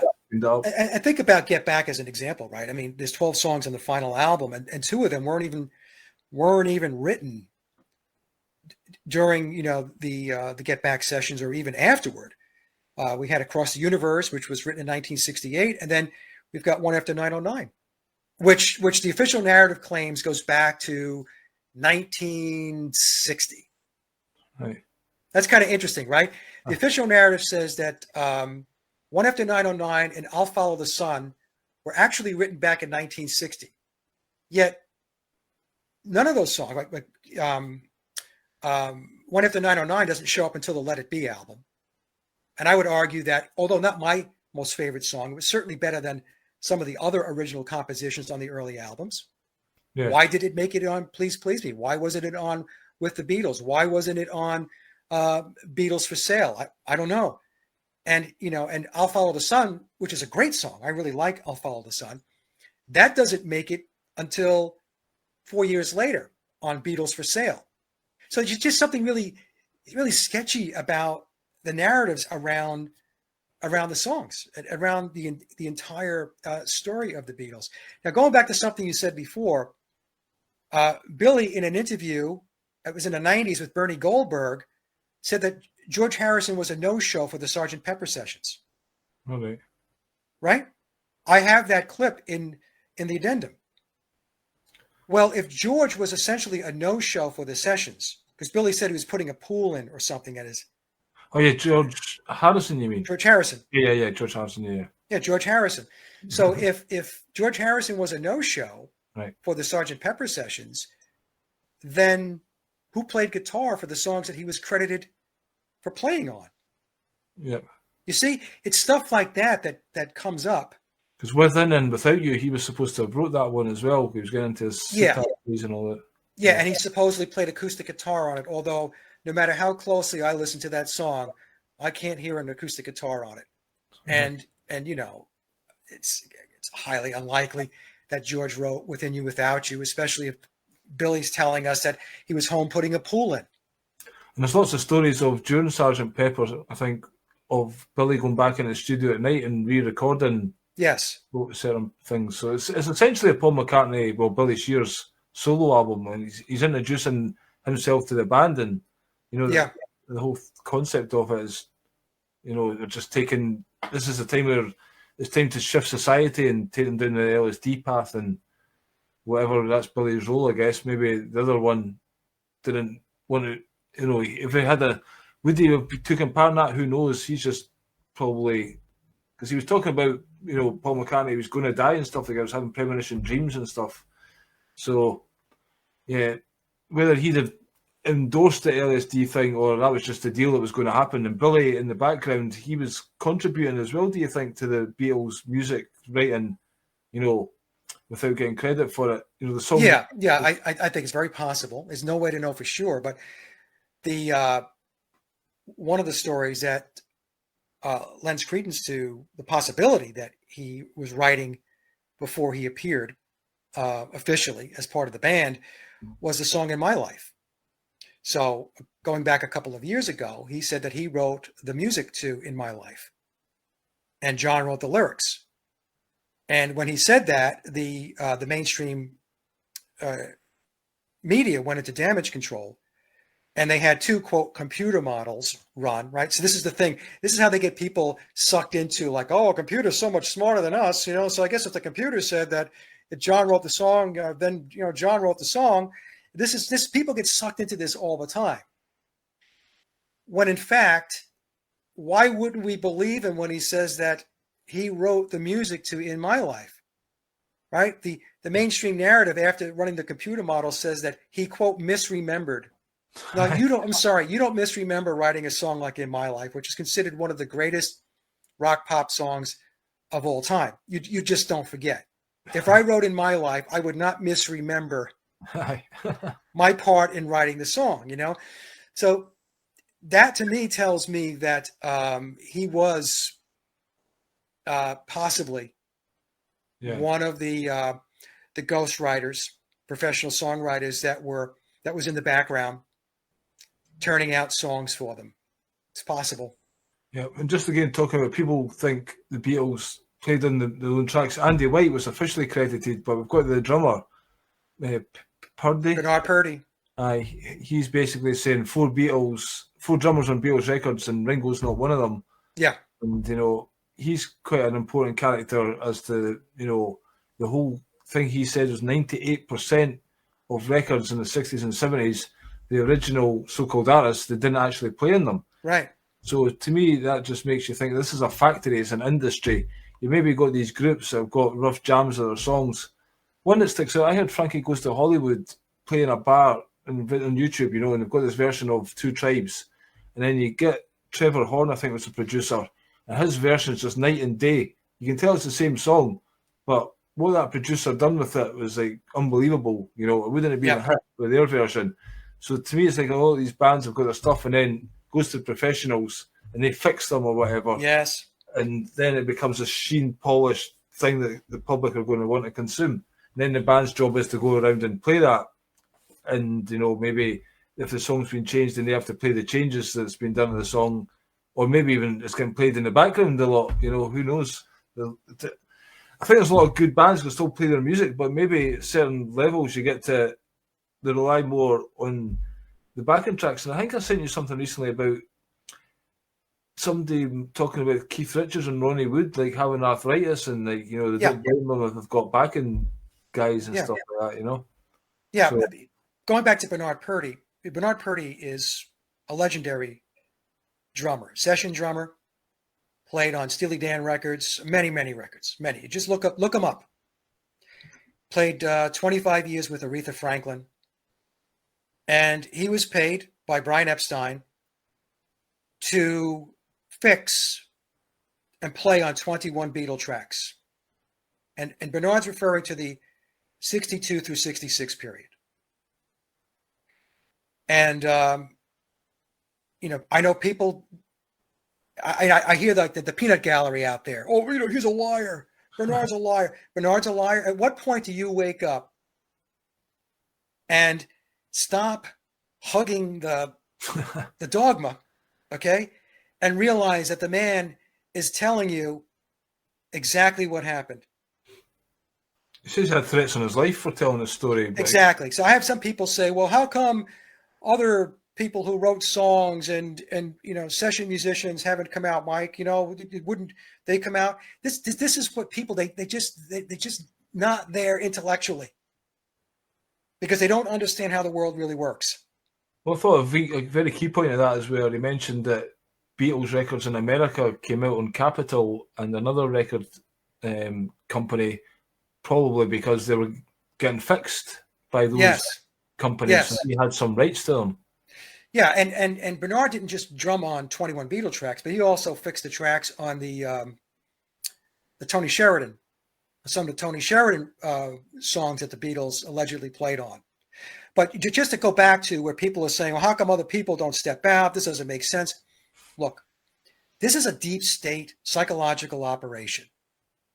The Beatles were a major psyop, and it is still a psyop today. First of all, the folks that played on the records, the session players, were very well compensated. You don't believe me? Watch the Wrecking Crew and let them tell you how good the compensation was back in the day, the 1960s and 1970s, when they were doing all of those records. In fact, the tagline for the Wrecking Crew DVD is, there was one band behind them all. Right. Okay? As far as the songwriters go, hey, the songwriters are part of the deep state machinery. It's part of Tavistock. It's part of EMI. And their job was to write these songs, whether it be Theodore Adorno, whether it be George Martin, or whether it be 5 or 6 other professional songwriters. That was their job. And they got paid handsomely for it. Don't think for one second that they were not compensated. This is not like some guy sitting in his basement and he writes a song that he thinks is good and he hands it off to George Martin and the Beatles make it great and he's left holding the bag. In other words, he doesn't get rewarded or paid for or compensated for writing the song. It doesn't work like that. It's a machine. Well, they need the best songwriters, so Exactly. you're going to have to pay the best to do the best, and then they're making far more money than the guys couldn't make that money himself. So he's happy with his compensation, and then they're happy programming the world with whatever they decide. Another narrative that's out there, Billy, that's not very believable is that John Lennon plays, we're told, the guitar on Dear Prudence. It's him doing the chord picking on the song, right? And the story goes that he was taught that by Donovan while he was in India. Aye. Okay, I can tell you right now, that's not John Lennon playing on Julia. Do you know who it is? Donovan. It's Donovan. Exactly.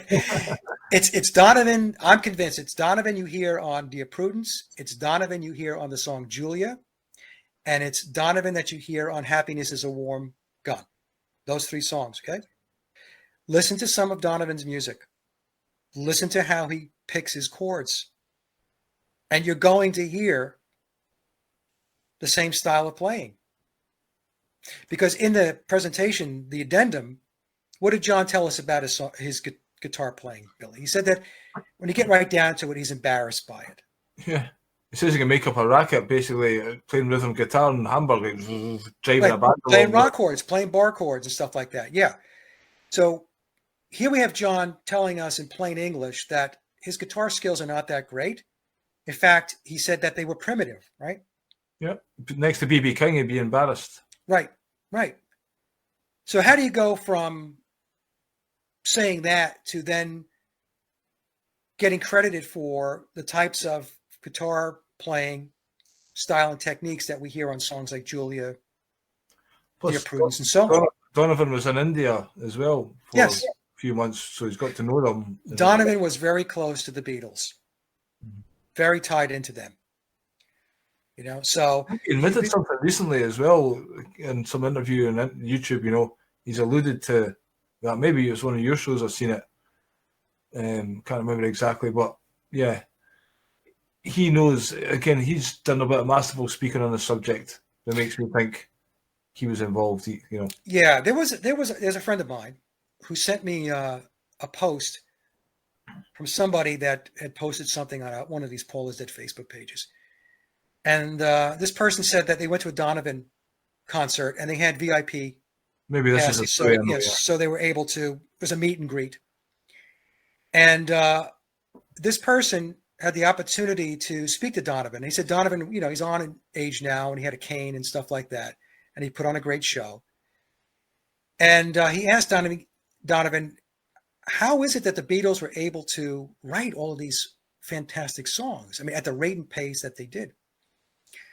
And the guy who put this post up said that Donovan responded by saying that there was a genius songwriter, that while the Beatles were out gallivanting around, and I believe, if I recall, that's a direct quote from the post, these songs were getting written by this genius songwriter. Then he asked Donovan who the genius songwriter was, and Donovan said, I've said enough. I shouldn't say anymore.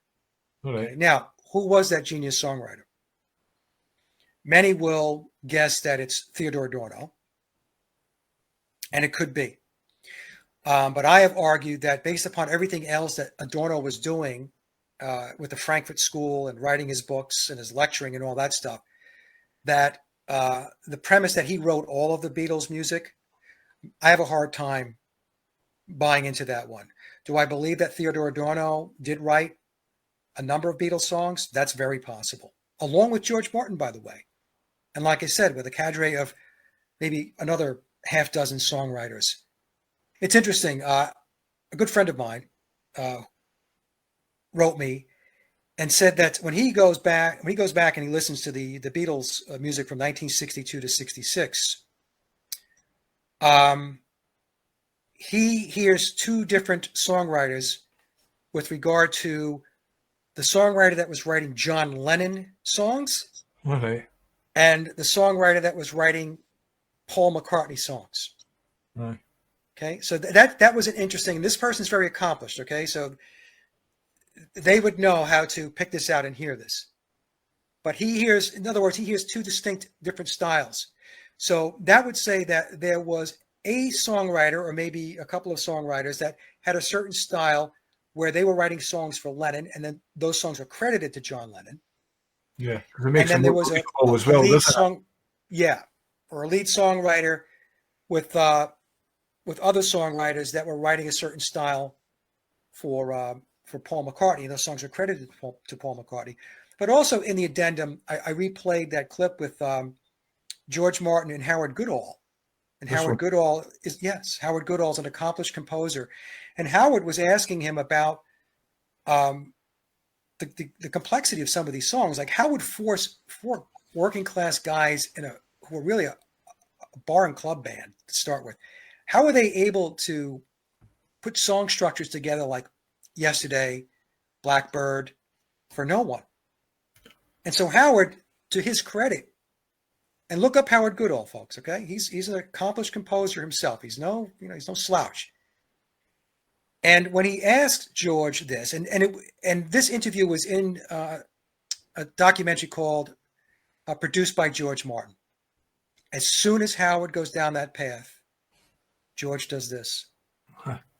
It's the Masonic sign for that makes me think, the Masons assume other people in these positions are other Masons. Does he know he's a Mason, or is he just hoping he's a Mason, I don't see how Howard could not be a Mason. I mean, to be honest with you, considering what he's accomplished, but who knows, because what was interesting in that clip was that even though George did this, he kept on talking, he kept going. So the coach say this is a cadence, this is very unusual. And George was like, "Oh, the boys did that," These Anglican structures in the songs that he was talking about, and he was actually playing them for George Martin on the piano.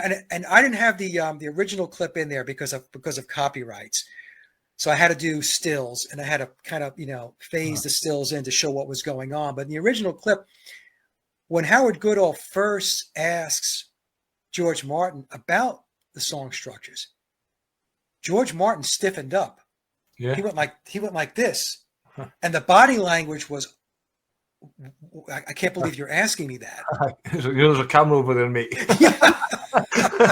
So George, he got really stiff. He backed up a little bit in his chair, and you could tell he was taken back by the question. And the reason why I think it was so concerning to George Martin was because he knows he's dealing with another composer, not some off the street schlep. This is a guy that knows exactly what's going on behind the scenes and the styles in which these songs are being sourced from. Yeah.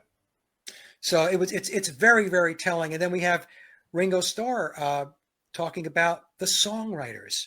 Oh, just the writers, but obviously referring to the songwriters. The writers, right. I mean, and he didn't say it in just one interview. Yeah. Ringo said it in two separate interviews where he talked about the writers, and he did not associate the writers with John Lennon or Paul McCartney. He didn't make the connection. No. He let the audience speculate and make the connection because people would think, oh, well, who else would he be talking about? He never says Paul McCartney and John Lennon were the songwriters. He said they were mainly the singers. I mean, it's obvious. Well, that's another giveaway, but it's obvious. If you don't say John and Paul changed their writing style, that's what you would say. You wouldn't refer to the guys in the group as the writers. Right. You would say John and Paul, they changed their style there, and we got a bit more Sgt. Pepper and whatever. Of course. Of course. You would have said John and Paul were great songwriters. They changed up, and they brought a different feel to the music. All this stuff. I mean, it would have been John and Paul. You don't say the writers. Again, they're giving away in plain sight. And it's almost, again, like that, the thing when they've got to reveal themselves, tell you the truth. Yeah. But then if you can't see it, then it's your problem. So they're kind of involved in the conspiracy as well, obviously. Yeah. And we have George saying that he and Ringo never practiced. Hi. They were just could turn up, and then when they need an album made, Ringo would know what to play at the right fill, and George could come in and do what he needs to do, and that's it. It's the only time he needs to pick up a guitar. George said that there were times when years went by where he didn't pick up the guitar. and he would just show up in the studio when he had to make, like you said, make an album. Well, you and I both know, Billy, that's impossible. I mean, you do not play the guitar for 6 months, a year, 2 years, whatever it may be, and then show up in the studio and rely on muscle memory to get you back into the flow of things. I mean, that's ridiculous. See, that's the thing. A lot of folks don't understand. I mean, the music business is a business. Yep. Well, to me, it's like he knows, because he says he could be a guitar player if he practiced. Right. To me, it's almost like, what's the point in practicing? It's all done by this musicians, and I'm George Harrison, and I'm not going to be as good as the guys who are going to play my record anyway, kind of thing. Yeah. You know, like, what's the point of me practicing? It's all a facade almost. Because if you wanted to get good, surely if you could be good at guitar, well, put the effort in. You can go do gigs with hundreds of people. Right. But it's just like, what's the point? I'm bought and sold kind of thing, and I just turn up and the album gets made, and that's what I got from that. Yeah, I mean, I put a lot of stuff in the addendum. A couple of the clips I played multiple times. Yeah, I noticed that. Something done before, but it's like, it does drive the message home. Yeah, you have to drive the message home. That's why I did it, because what happens is people will watch it once, and like, that's kind of interesting, and then if you don't go back to it, they just kind of forget about it. So I would wait until another moment where that clip was important to what I was talking about, and I would play it again. Yeah, it's like the clip where we're told that between the two of them, between 1956 and 1962, between John Lennon and Paul McCartney, they wrote 100 songs. Yet they meet George Martin in 1962. Is like they had nothing behind them. The best thing they had was "Love Me Do," and that's even if they actually wrote "Love Me Do." Well, I doubt that, but basically that was their starter for Tenses. That's not the big hit we wanted. I guess, would it been too much to come up with a big hit straight away? I guess to build them up a wee bit, And so "Love Me Do" was a nice wee one, nothing extraordinary, but it was a good little tune, enough to get them a wee bit notoriety and then building that, Well, "Love Me Do." Yeah. Yeah, Love Me Do, but George Martin said that "Love Me Do" was not the hit that he was looking for. So what George Martin was saying is, okay, it's a song, but that song's not going to number one. That song's not going to chart. That's what George Martin was saying. So we've got to find music for you. Like it's the Mersey Beat article from 1962 that said that they were flying to London to record songs that were written for them. Yeah, by George Martin. Given to them by their recording manager, their producer, George Martin. There's just so much stuff out there. And, folks, it just, you have to let go of the baggage. You have to let go of the dogma. You have to realize that our entire reality is filled with official narratives, lies, and deception. Yeah. All of it.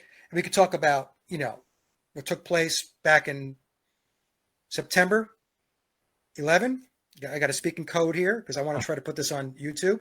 Talk about the Kennedy assassination. We could talk about the moon landings. We could talk about everything. We can go back to March of 2020. They pulled that off. How many people to this day still believe that what they took everybody through starting in March of 2020 was real? Well, put it this way, I've just lost another job for trying to educate people with that and them going through the roof because I'm the devil. Yeah, but that's the thing, Billy. You and I talked about that before we got started. We live in a reality that consists of a lot of people who simply cannot critically think. We can't talk. This is the thing. You can't even enter a discussion with them because No. emotion just comes up to there, and then it fries their brain, and then they've lost it. It's all based on emotions. And if you read the book by Daniel Esterlin on Tavistock, this is a key component of Tavistock's strategy to get you into an emotional state. Because when you're in an emotional state, you're irrational. You drop down to your reptilian brain type of functioning, flight or fight. You become very angry. You lash out, you attack. Also, along with that is a process where Tavistock, the book, they figured this out. People resort back to an infantile type of way of thinking, a mindset. That they're no longer adults who can rationally think and reason. They fall back into a helpless state. And they actually use the term an infantile way of being, way of thinking and behaving. If you look at the big thing that happened, March 2020, then or what happened after it, do this, walk here, go here, red light, green light, Right. Right. It was all dictating to you what was acceptable and what was not. It was like you're back in second grade. It's like you're back in grade school. Mm-hmm. And we talked about at the very beginning about trauma-based mind control. This is all part of trauma-based mind control at an unbelievable level, an incredible level. Yep. And, the record industry, the music industry, entertainment, as we said before, is huge. It's a gigantic lever for them to manipulate people and make them believe certain things and to go along with certain things that under normal circumstances, people just, they would not. But then people are not rationally thinking anymore. Everything is based upon emotion. It's go along to get along. Yep. Nobody is standing in their own authority. They've given up because they've given up their authority, they've lost their empowerment. They've disempowered themselves. Well, I'm just one person. What can I do? Attitude as well. Nobody realizes the power that people do have if they put their mind to something. I was going to ask you, have you ever seen a movie called Josie and the Pussycats? The movie? No, I never watched the movie. Aye. There was based on a cartoon strip. Yeah, I remember the cartoon, yeah. Well, you might enjoy the movie. It goes into all this in quite a fun way. And, does it? Oh, aye, big time. It just shows you blue is the new pink. They've got to play the record in the store, and literally girls in the store, we need to buy this, because that's right. And they've got this control center underground, and that's where they put all the subliminal messages on the CDs and stuff like that, and just shows you how they control this band from nothing, and they think they're famous, and then they realize, it's been made to happen for them, and it's a fun movie. Yeah, I'll check it out and send it to you. Yeah, I will check it out. And the thing too, Billy, is people have to. They really have to give up the idolizing and the worship, as we said earlier in the show. Whether you realize it or not, when you worship a band, an artist, an entertainer, a celebrity, they are in a role of like a lesser god.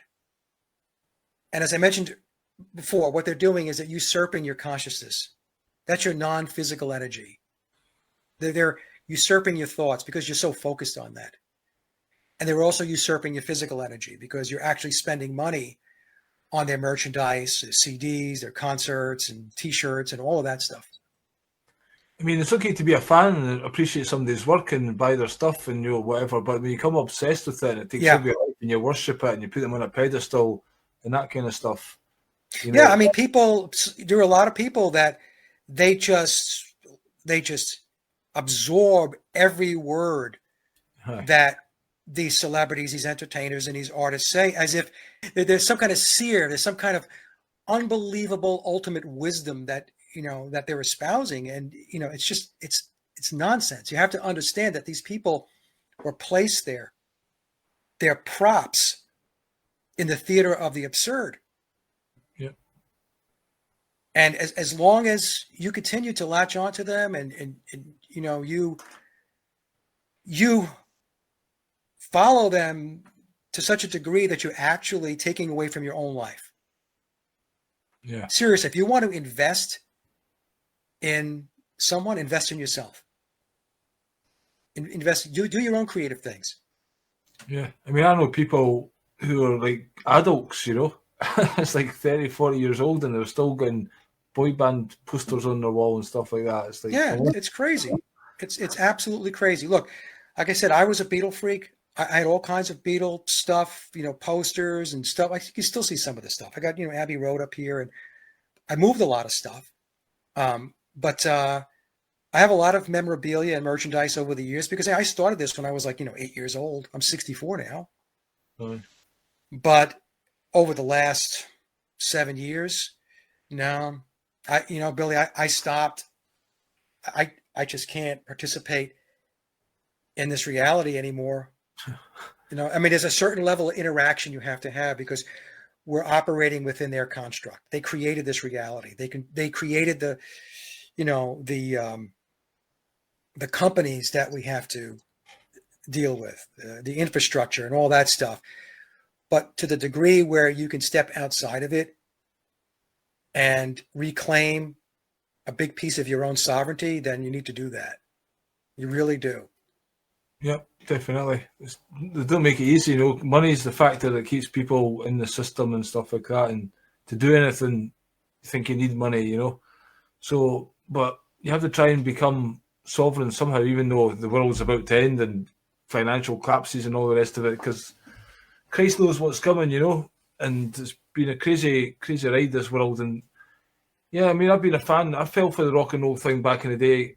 Tried to be a rock star and tried to live the lifestyle and be wild and crazy, and got all these books of Woodstock and Monterey and all the Jefferson Airplane and all this, and you think, oh, it's so cool, these guys, but actually they're getting their tools as well. They're getting used, Yes, they were fucking themselves up. They thought they were rock stars and living it, but actually the companies didn't give a fuck about them. If they die, whatever, on the next one. Jimi Hendrix, great guitar player, where he had people feeding him drugs and telling him to do this or do that, So their life isn't as glamorous and stuff as it's sold. And yet so many youth these days think it's still cool to get fucked up and emulate these people and live this debauched rock and roll drinking lifestyle. And that culture is very, very detrimental. The amount of alcohol. Notice alcohol never disappeared off the shelves, only toilet paper. Exactly. Exactly. Yeah, no shortage of vodka, that's for sure.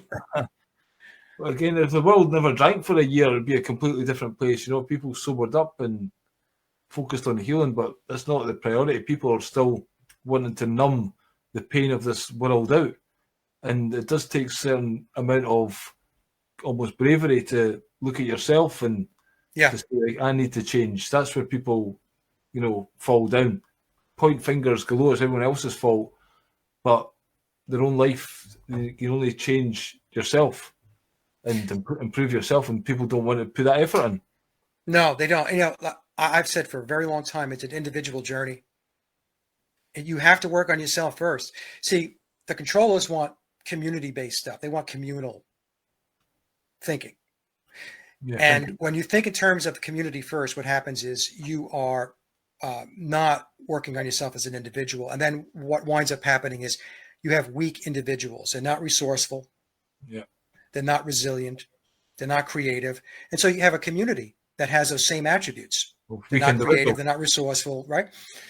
So that's why you have to work on yourself first. You have to be a very strong individual, be resourceful, be creative, be resilient. And then you form a community based upon strong individuals. Then you have a very strong community. Yeah. This is one of the reasons why, your family is your community, right? It's a community. But the family has to have a very strong structure with regard to the mother and father. So if you have a very strong mother and father with good morals and ethics, good discipline, then the children, that community, the family unit, is going to reflect those types of traits and attributes. That's why they spent so much time destroying the family structure. Yeah. Everything they do. What do you think about, obviously they've got these songs of the Beatles, but the lyrics and what they were saying and all you need is love and this hippie thing, and do you think there was anyone trying to do any good with these lyrics that were put out there? Did they actually inspire people, make them, because there's lots of songs like Hey Brother, Let's Get Together, Love One Another and all this kind of stuff, and positive vibe songs. Do you think there's somebody with a good intention behind some of that and putting the Beatles, or do you think that was all like the Madame Blavatsky kind of, New Age kind of leanings were getting people to go down. I think it was more nefarious than enlightening. Do you know what I mean, with the Beatles lyrics and stuff? Yeah, I think that there were songs, obviously, that had positive lyrics and good intentions, right? But the problem we have is that it is tucked in within the construct of an agenda. Yeah. Which is, it started off with the human potential movement. And that was, Willis Harman was heavily into that. He was a social scientist, and he was there with Theodore Adorno and everybody else from Tavistock, the Frankfurt School, the Rockefeller Foundation, and Stanford Research Institute, and the CIA and MI6. So it was a message it was a good message in a lot of these songs that was tucked within an overall agenda where they made you feel good. Yeah. And the message resonated, but they were not taking it in that direction. Do you follow what I'm saying? It's almost like, the way I kind of see it is, they dangled a carrot because they know what motivates humans. Humans by very nature, I mean, they're not violent. I don't know of anybody. I mean, this obviously is going to be people that are off center or whatever, who want to hurt other people. But the vast majority of humans don't wake up every morning and say, oh, I want to hurt somebody, or I'm going to do something bad today or evil today. They just want to get on with their life. They want to have a good life. They want to take care of their family. That's what they want to do. They want to hang with their friends. And, but I think that that's what they did. I think they created a lot of songs where it was very feel good. But it was a carrot, and they just dangled that carrot along, and people followed. And then what they did was, then they threw the switch, right? When you think about it, we don't have a lot of those songs anymore, Billy. We really don't. No, I mean, it's totally a lot of the songs today, like if we go into rap and stuff like that, and hip hop, a lot of that stuff is really nasty stuff. Not all of it. Okay. So I don't want to insult all the rap and hip hop fans out there, but I'm just saying, rap was created for a reason. And rap has that constant beat, the lyrics. It was created to be hypnotic right out of the chute, and to put people into a trance. And actually the vibration of music has a lot of effect on people's moods and so on. So that's what I think they did. Because I go back to a lot of songs and I love them. I love the song by Johnny Nash. I think it was Johnny Nash. I Can See Clearly Now. Yeah, I always love that song. And I go back a ways. But just on that topic, it could be a great song. It's really beautiful, but you probably heard the guy John Todd, who was in the Satanists and the record industry, and he says that they do these black magic. Again, that's Joseph Pussycats. They do the subliminal and the master.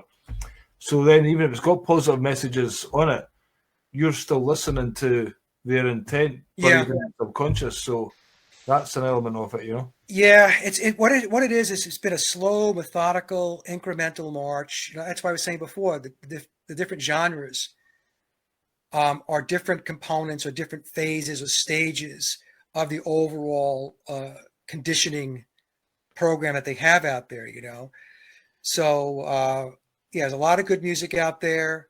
In fact, I was listening to an interview by Alan Watt.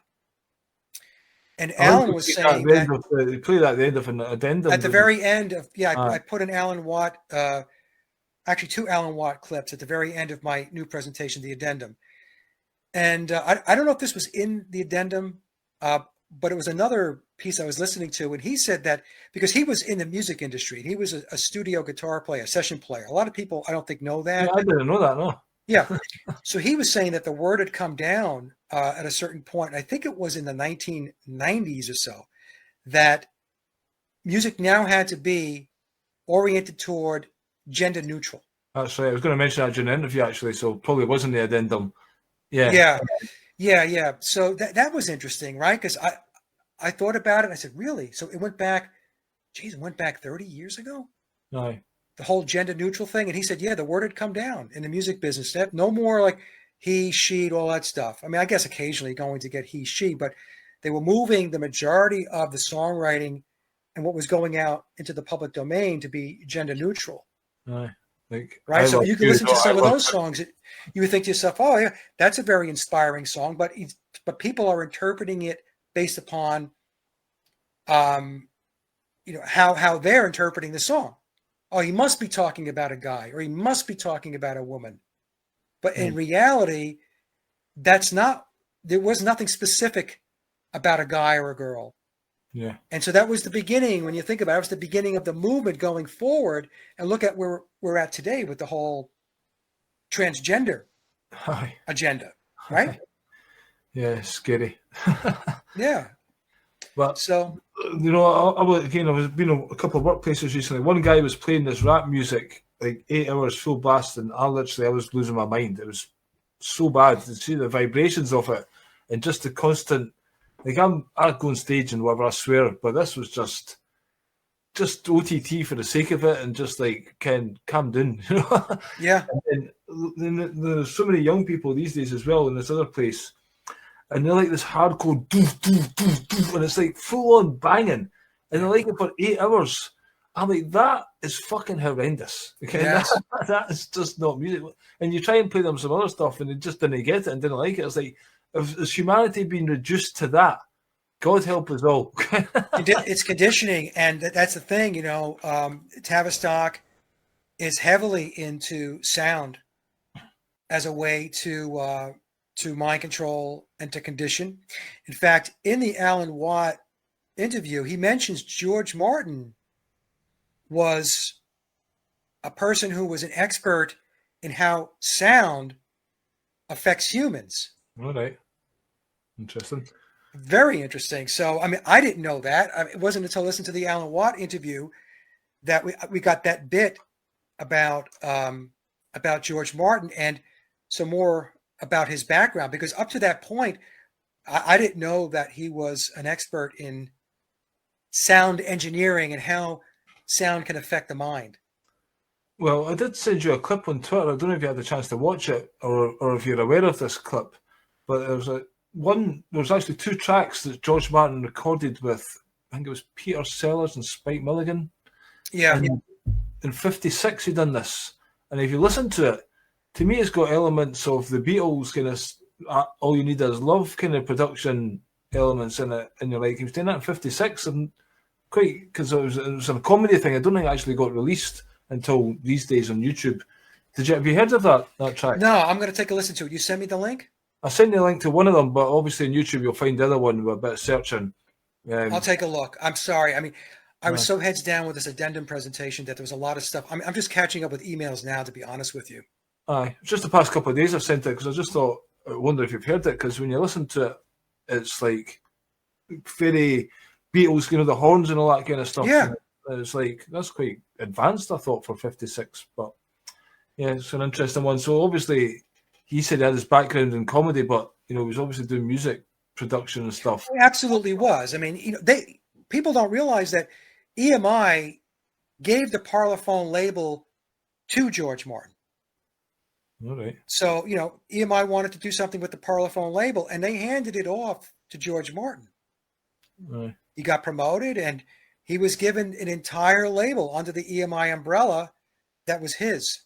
So, look, you don't get to manage a label like that unless you're doing really good stuff in the minds of the EMI hierarchy. And George Martin was very talented. There's no question about it. And his role, I mean... Well, John Lennon alludes to that as well, doesn't he? He says, George basically took us on board. We worked well with him. He could tell what we wanted, but really he was practically saying George is the man, almost. Yeah, and the way John Lennon explained it, it almost sounded like they were a kid in a candy shop. Aye. Like, yeah. Oh, can you do this? Can you do that? And so George would say, well, how about this? And he would say, how about an oboe? And they'd be like, oh, what's an oboe? What does an oboe sound like, right? I mean, this is how John was telling the story. And I was listening to it. And again, folks, this is in my presentation. And I thought, wow, they the way John's telling the story, it sounded like they were, like kids in the candy shop. And, George Martin was the guy that was, we could do a little bit of this, we could do a little bit of that. I'll sprinkle a little magic over here and a little bit over there. And, and it's going to sound great, boys. Just going to sound just spectacular, and it did. He did. So what you've done to me with these presentations, every time you watch them, you just get the feeling more and more just how regular guys the Beatles are, and how much can the shit's happened around them, and they've just been going along with it until obviously Billy Shears comes in. He's a bit more up the ladder, and he's took a role in it. And Billy's like in the inner circle, right? So, and when Billy showed up, that's when really George Martin's role got diminished. Although it was him and George Martin for Sgt. Pepper, but once the White Album session started, you mentioned it earlier. Actually, George Martin walked out of the White Album sessions.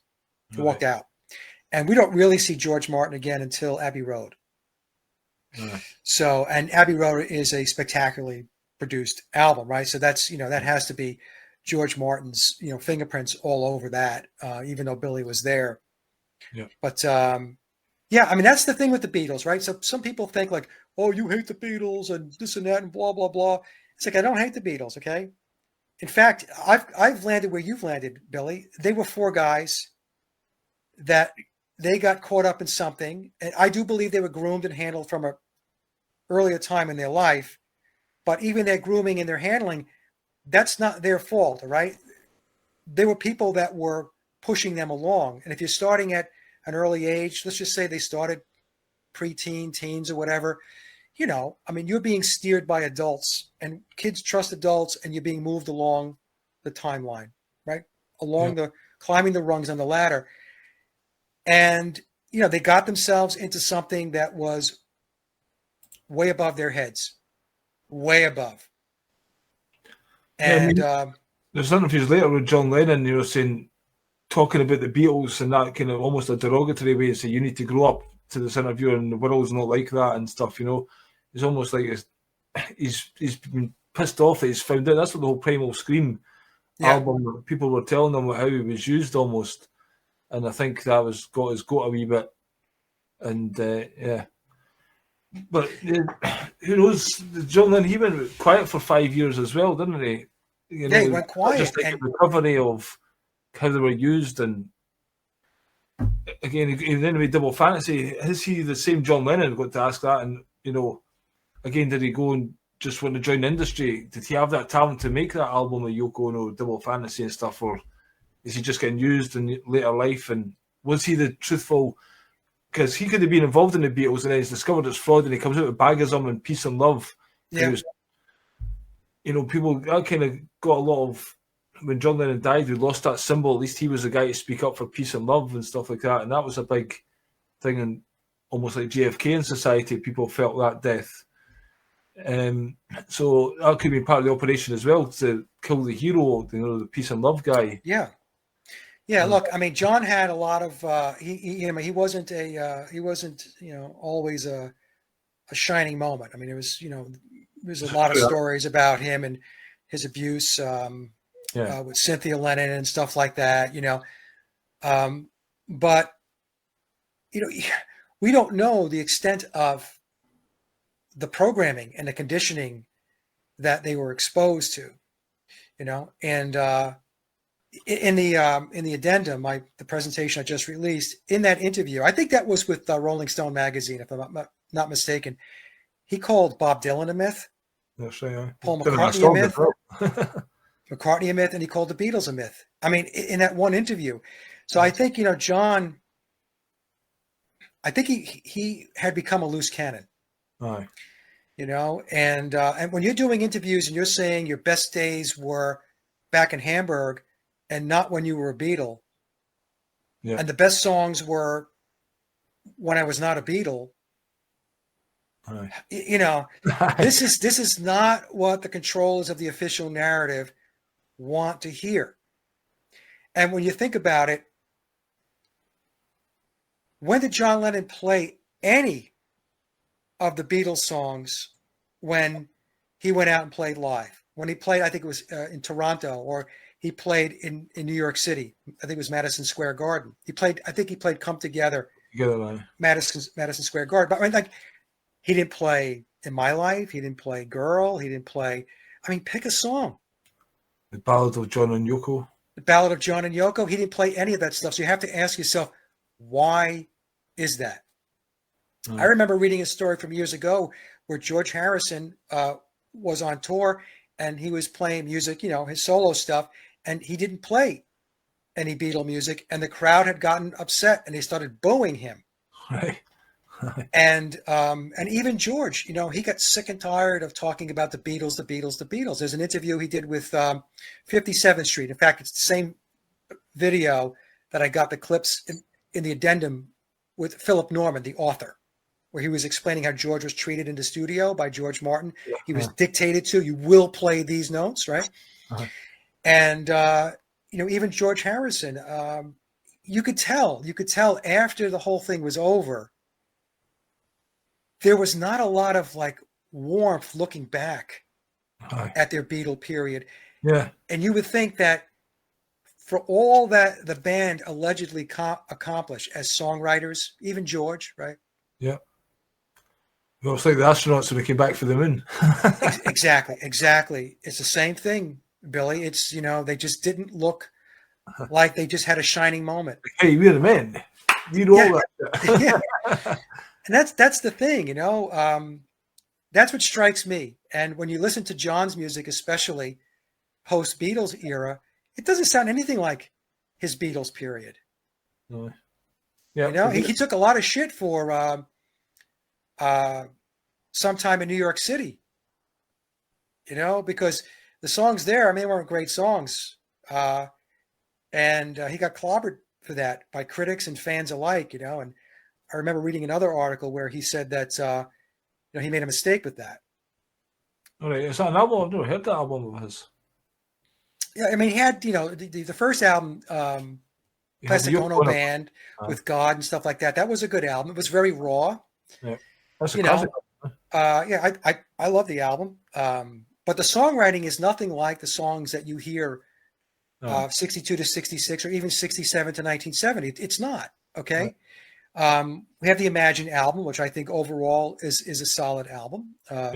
Even though it's told in memoirs, he didn't write Imagine. It was generously credited to him. I think that's the words that are used in the footnote, but that's neither here nor there. I mean, just talking about the quality of the music that we're hearing. And I like Walls and Bridges too. I think it's very introspective, even though I think that Harry Nilsson had a lot to do with that particular album. So I don't know. It was a very different existence for all of the Beatles once they broke up. Oh, aye, totally.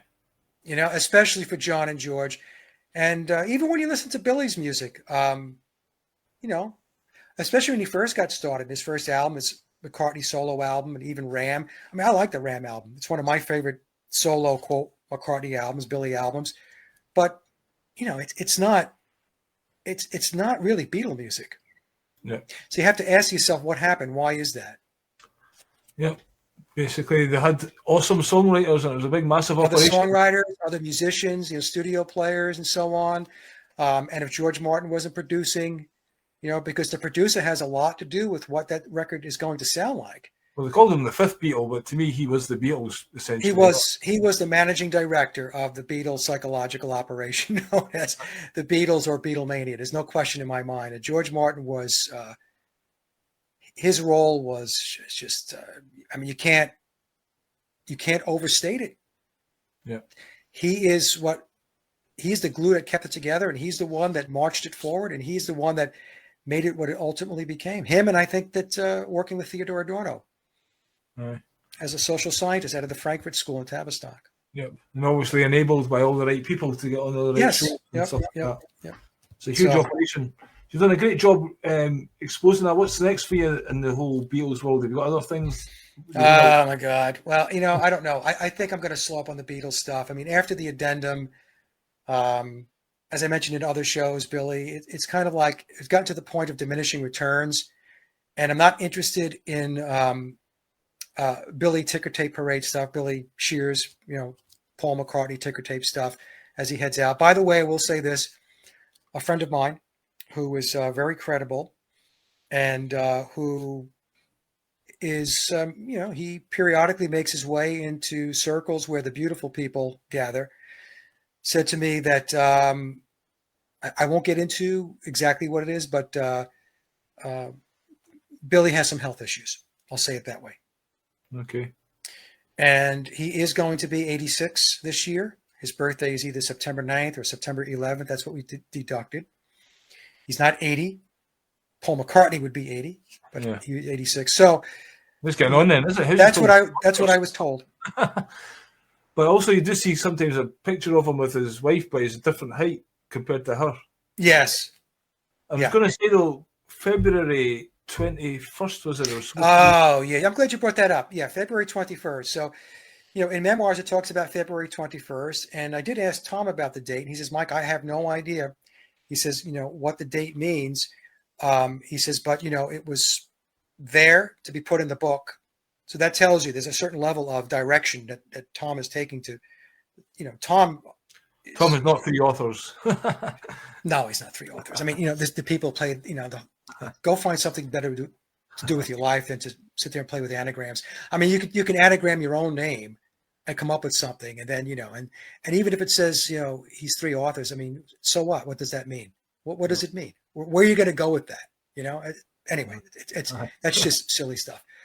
But the 21st, what happened was I originally, based upon some comments that had come through on my main channel, they said, hey, that's Shrove Tuesday in Catholicism, absolution, forgiveness of sins, and all that stuff. But then later found out that it it goes back to an ancient Roman festival called Feralia, Feralia. Yeah, Feralia. And Feralia was all about worshiping and paying homage to the deceased, respect for the dead and the deceased. And the way the legend goes, in a particular period of time when Rome was at war, they didn't hold the festival of Feralia. And when that didn't happen, the spirits became restless and there were hauntings and all of that stuff, right? So that is what the February 21st date goes back to. It goes because Billy, as we know, right, he's an occultist, very much into the esoteric and mysticism and all that stuff, the mysteries. And so the 21st marked a period in time when he was paying his respects to biological Paul McCartney. And based upon what is in Memoirs, it's telling us that date allowed him to actually detach his spiritual attachment to Paul McCartney. So in the book, it tells us that he has an actual spiritual soul attachment to biological Paul. That biological Paul's soul is attached to Billy's physical body, and so therefore two souls inhabit the same body. And Billy depicts this on his McCartney 2 album cover. So if you look at the McCartney 2 album cover, it's him, his face, the center of the album cover, and then there are two shadows, one to the left and one to the right. And the shadows in themselves have significant symbolism as far as the occult goes and souls. So some people are going to buy into that, others are not. It doesn't really matter whether you believe it or not. It's what Billy believes because that's his life, right? That's how he runs his life. And so that's his understandings and his philosophy and his spiritual leanings. And so the 21st marked a moment when he paid his respects to biological Paul McCartney based upon that festival, that ancient Roman festival. And I believe that that is the moment in time which he believes he has now detached himself from the soul or the spirit of biological Paul McCartney. And so what does that mean? I think it means that Billy now, he'll still be Billy Shears, he'll still be, quote, Paul McCartney, but he'll be able to go do more of the types of things and activities, music, painting, whatever it may be, that he, as William, wants to engage in without having to tie it all back to the Paul McCartney role. So that's what I think, because there's some people out there, just so many folks out there They're just, goes back to what I was saying before. The world is run by occultists. So there are key dates and stuff like that that are very important to them, because you don't know anything about it, and because you don't know what a certain date or a certain symbol means, doesn't mean that it doesn't mean anything. Right? Because I had some people say, oh, well, the date came and went, Mike, and nothing happened. I'm like, wrong. Something did happen. But you have to understand the occulted aspects of it to understand what really took place. You know, going back 2 years ago, I said, I don't know what was going to go on with that date. Was he going to pass? Was he going to retire? I had no idea. I just said that the date was in the book, and because it's in the book, it has some significance. We'll have to figure out what that means down the line. Well, we did figure it out down the line. You know, in fact, Kat from Supernatural Beatles channel also did a piece on it as well. Shrove Tuesday and the Festival of Veralia. So I wasn't the channel. That's a really good channel. That her channel. Yeah. I mean, her channel's great. It's she puts a lot of work and a lot of research into what she does, and you know, and doing the voiceovers. That's not easy stuff. Okay. So when I did the voiceover for the addendum, that was 30 pages, typewritten in Microsoft Word, you know, to pull that all together. And, you know, she has to be doing the same thing. You're not talking off the top of your head. You have to gather your thoughts. You have to structure it, and then you got to tell the story. You know? So I recommend subscribing to her channel. Yeah. Supernatural Beatles. Yeah. Supernatural Beatles, yeah. So that's it, Billy. I'm glad you asked those questions. And as far as next steps, I am actually in the process of recording the 10th song for my third album. It's underway. And I played it for my wife yesterday. It's just a basic rhythm track, and she liked it. Thumbs up there. And so I'm hoping to have that wrapped up within the next, 30 to 60 days. It takes time. And I'll have the third album out sometime this summer. And that's really what I'm focused on right now. That and my family. We have a grandson. He just turned 8 months old. And we've got the family coming over for Easter. So we got a lot of stuff going on. And I've got to take a break from this stuff. You just can't keep doing it all the time. It wears you out. Well, you said that the last time when I watched about you in 4 or 5 interviews since then. I said, "I see Mike's taking it quiet." But well, you know, that's the thing. I say it, and then I get, people contact me and they say, "Hey, do you want to come on the show and talk about this?" And there were people who contact me, and I respectfully decline the interviews. I really don't like doing interviews. As unbelievable as that might sound to some people, they might think, "Well, he likes to be out there." It's not true. I really don't like to be out there. I don't mind doing my own stuff. I don't mind doing my own presentations. But as far as going out and doing, perpetual, interviews, I don't like doing that, because really you wind up repeating yourself over and over and over again, Yeah. But this Thursday, I do have a follow-up with Crow 777, and that was because that was scheduled way back when. Okay, so this is something that was scheduled maybe, I say way back when, but 2 months ago or so. Going to do that, and then I don't have anything else lined up interview-wise. I did want to talk to you because you're one of my favorite hosts to talk to. Thank you. I always have a great time when we're together, and I wanted to get to you first with regard to the new presentation, the addendum, because I know you watched it and you ask really good questions, and you have a background in music. Well, I was into rock and roll. I know the old stories. I can talk shite about them for ages. There was one documentary I watched in Laurel Canyon recently. It was hosted by Jacob Dylan. Have you ever seen that one?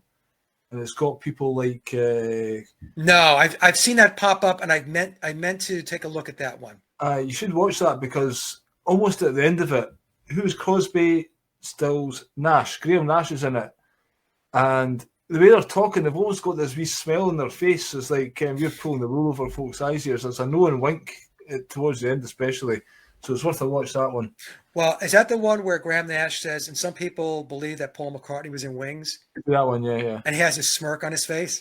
Okay, I have that clip, but I haven't watched the entire documentary. I think I may have it. I'll have a look for it. I'm going to send you some other things. I'll send you that Rolling Stones documentary. Yeah, send that to me too. I'll look at Josie and the Pussycats, and I'll let you know if I've got this Laurel Canyon one. But yeah, it's always a pleasure to talk to you, Mike. I'm always here if you fancy a chat. And anytime you want to shoot the shit, no worries. It's a great talking to you. You've done a lot of great work, so really appreciate that. And yeah, I love all your Beatles stuff. And if new information comes out, we can be sure that you'll be on it with bells on. Yeah, if there's anything significant, I'll report on anything significant. But if, like I said, if it's ticker tape parade stuff, not interested. So cool. I've just put a wee link down the bottom there. I've not got a job these days. If folk want to donate to me, it's donorbox.org/Billy-Watson-TV. Thanks for your time, everyone, for watching. Check Mike out on sageofquay.com, and we'll hook up again sometime, Mike. In the meantime, take care and have a good day.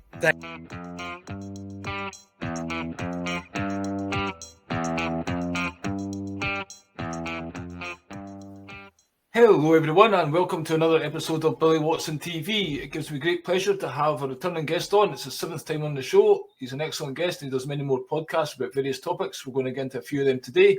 Welcome to the show again, Mike Williams, Mr. Sage of Quay. How are you doing today? I'm doing well, Billy. Thank you so much for having me back. That's cool. We had a wee bit of a mismatch there of times because I thought it was my clock's going back, but actually your clock's went back. Right. So mine's went back 9 days ago. It's crazy, this thing though about time, isn't it? I mean, it's a conspiracy. Basically, what do you think about all this? One time it's this, and then all of a sudden you get an extra hour in your bed, or you're up an hour early, and all of a sudden it's dark at a certain time and it wasn't. What's that doing with our brains and our kind of? Is it doing anything like fucking with us basically? Yeah, I mean, when I was a kid, they told us that the reason why they moved the clocks back in the fall and moved it ahead in the spring was to help the farmers out. Yeah. But I think that's a bunch of nonsense. Honestly, I wish they would just leave it alone. Yeah, the time is the time, theoretically. Right, exactly. There's got the new Beatles song that's just appeared now and then. Sounds a bit like Jimmy Savile, now then. Yeah.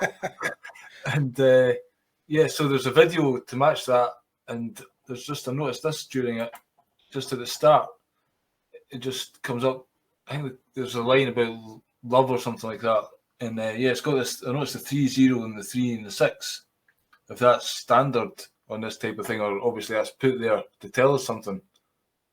Yeah, well, you see the -20 and the 10, that's 3, and then you move to the right, it's 3, then you move to the right again, it's 3, and then you have 6. Yeah. So you have 3, 3, 3, and 6. 6 threes.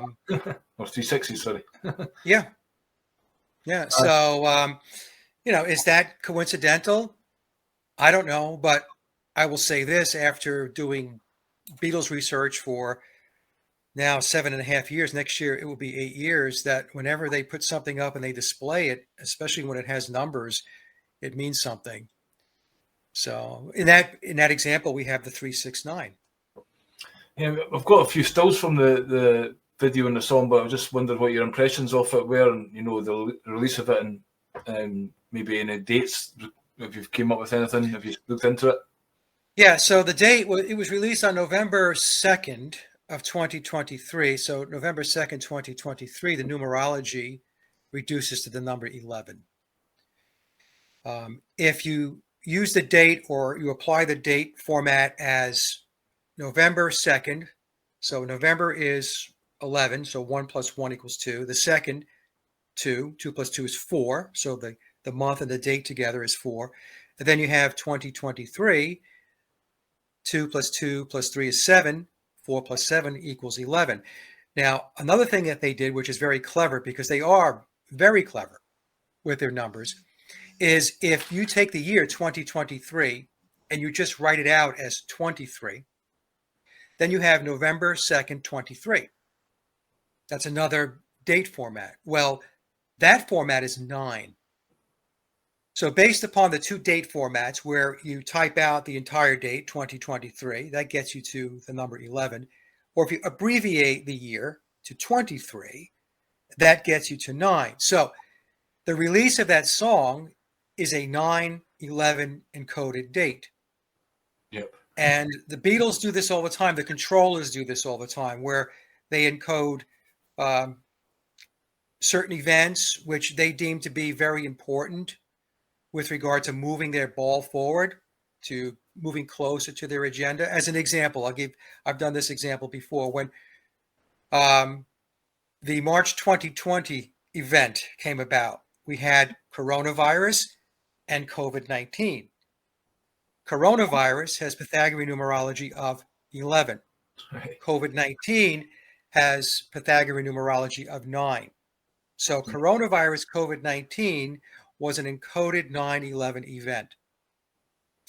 It's the same thing with Black Lives Matter. So Black Lives Matter, when you put it into the numerology calculator, you spell it out, it reduces to the number 11. So Black Lives Matter in Pythagorean numerology equals 11. Then we had the acronym BLM. Yep. If you put BLM into the numerology calculator, it sums to 9. So Black Lives Matter BLM was another 9/11 encoded event. And this goes on all the time. So you can see why they would use this 9/11 in big events like Black Lives Matter is obviously a big thing, and even 9/11 itself was obviously done on that day.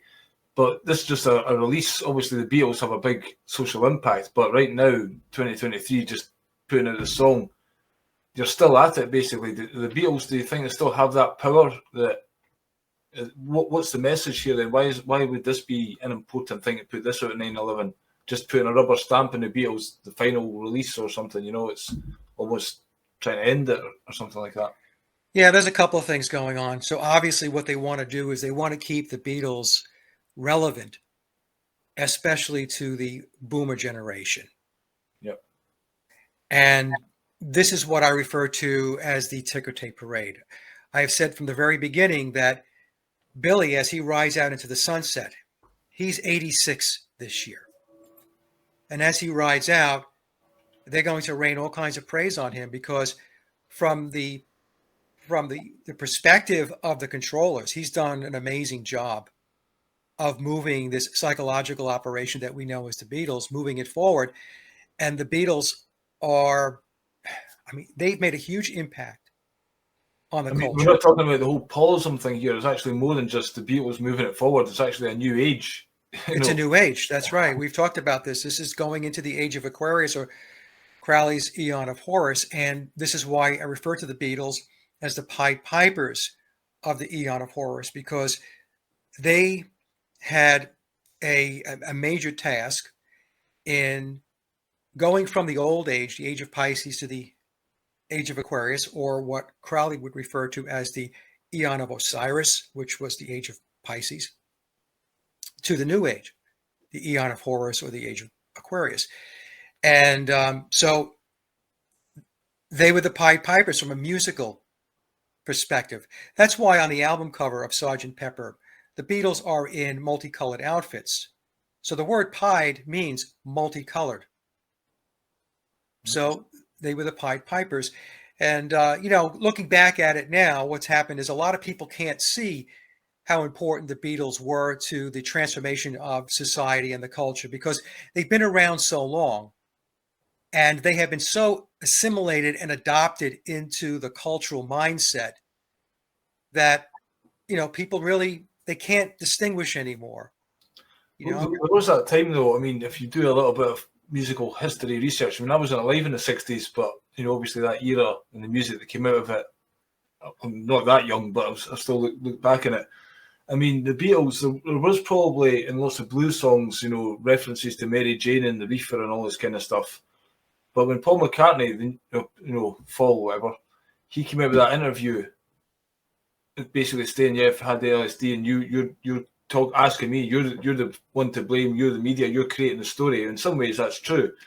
But, that was a deliberate act, I think, by the new Paul to basically get everybody out their minds on acid. Yeah, it was basically what he was doing. What Billy was doing was taking the whole discussion about drugs, taking it out of the closet. There were, inferences and songs and stuff like that. There's no question about that. But they didn't want it to be something that you had to kind of figure out. Now they wanted it to be in the public domain. Yeah. So listen, and they wanted it out there. Lucy in the Sky with Diamonds was obviously a big one with that, because that's kind of undeniable. Yeah, Lucy in the Sky with Diamonds, but Lucy in the Sky with Diamonds is layered. So it's LSD, Lucy in the Sky with Diamonds, but it's also a reference to Lucifer, Lucy. So, many times Lucifer is referred to as Lucy. So we have at least two layers going on with that song. But, Billy was behind the Monterey Pop Festival with John Phillips. Maybe some folks don't know that.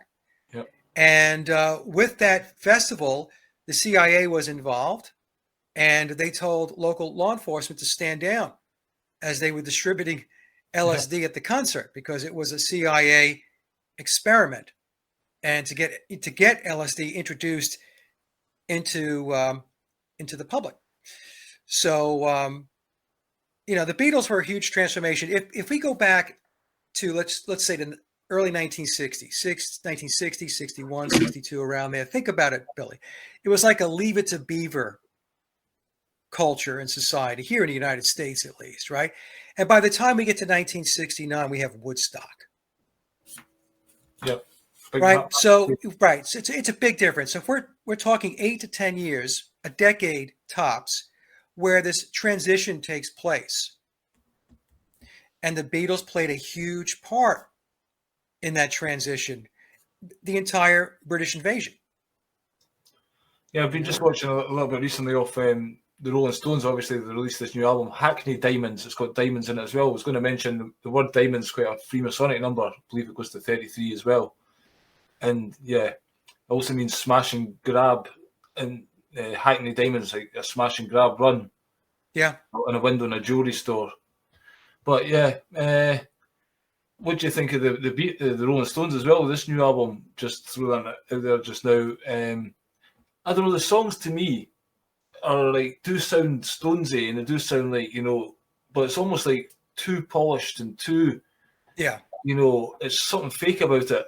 And it's just like, I showed you the clip of Keith Richards trying to play on the Jimmy Fallon show, and it was obviously a guitarist backing him up, but they were making it out that he was doing it all. And, then they had the live show recently where apparently it was that band, kicking ass, and it seems to be able to do it. But, what do you think of the Stones? Are they capable of doing this music, writing these tracks? Is this purely their own work? Obviously, I think the producer had a large part. And I just put a video on Twitter recently, last night, where Trevor Horn basically is saying in the 80s, when the drum machines came out, basically you didn't need the band, or certainly the drummer, to come in. You can do it all without them. And there's something, although the Stones did do this gig, as I say, with these songs, I just can't. I'm a big Stones fan of playing them in the car the other day, all the classics, whatever, probably produced then as well, but it just seems something false about these guys coming up with this music and the age that they're at.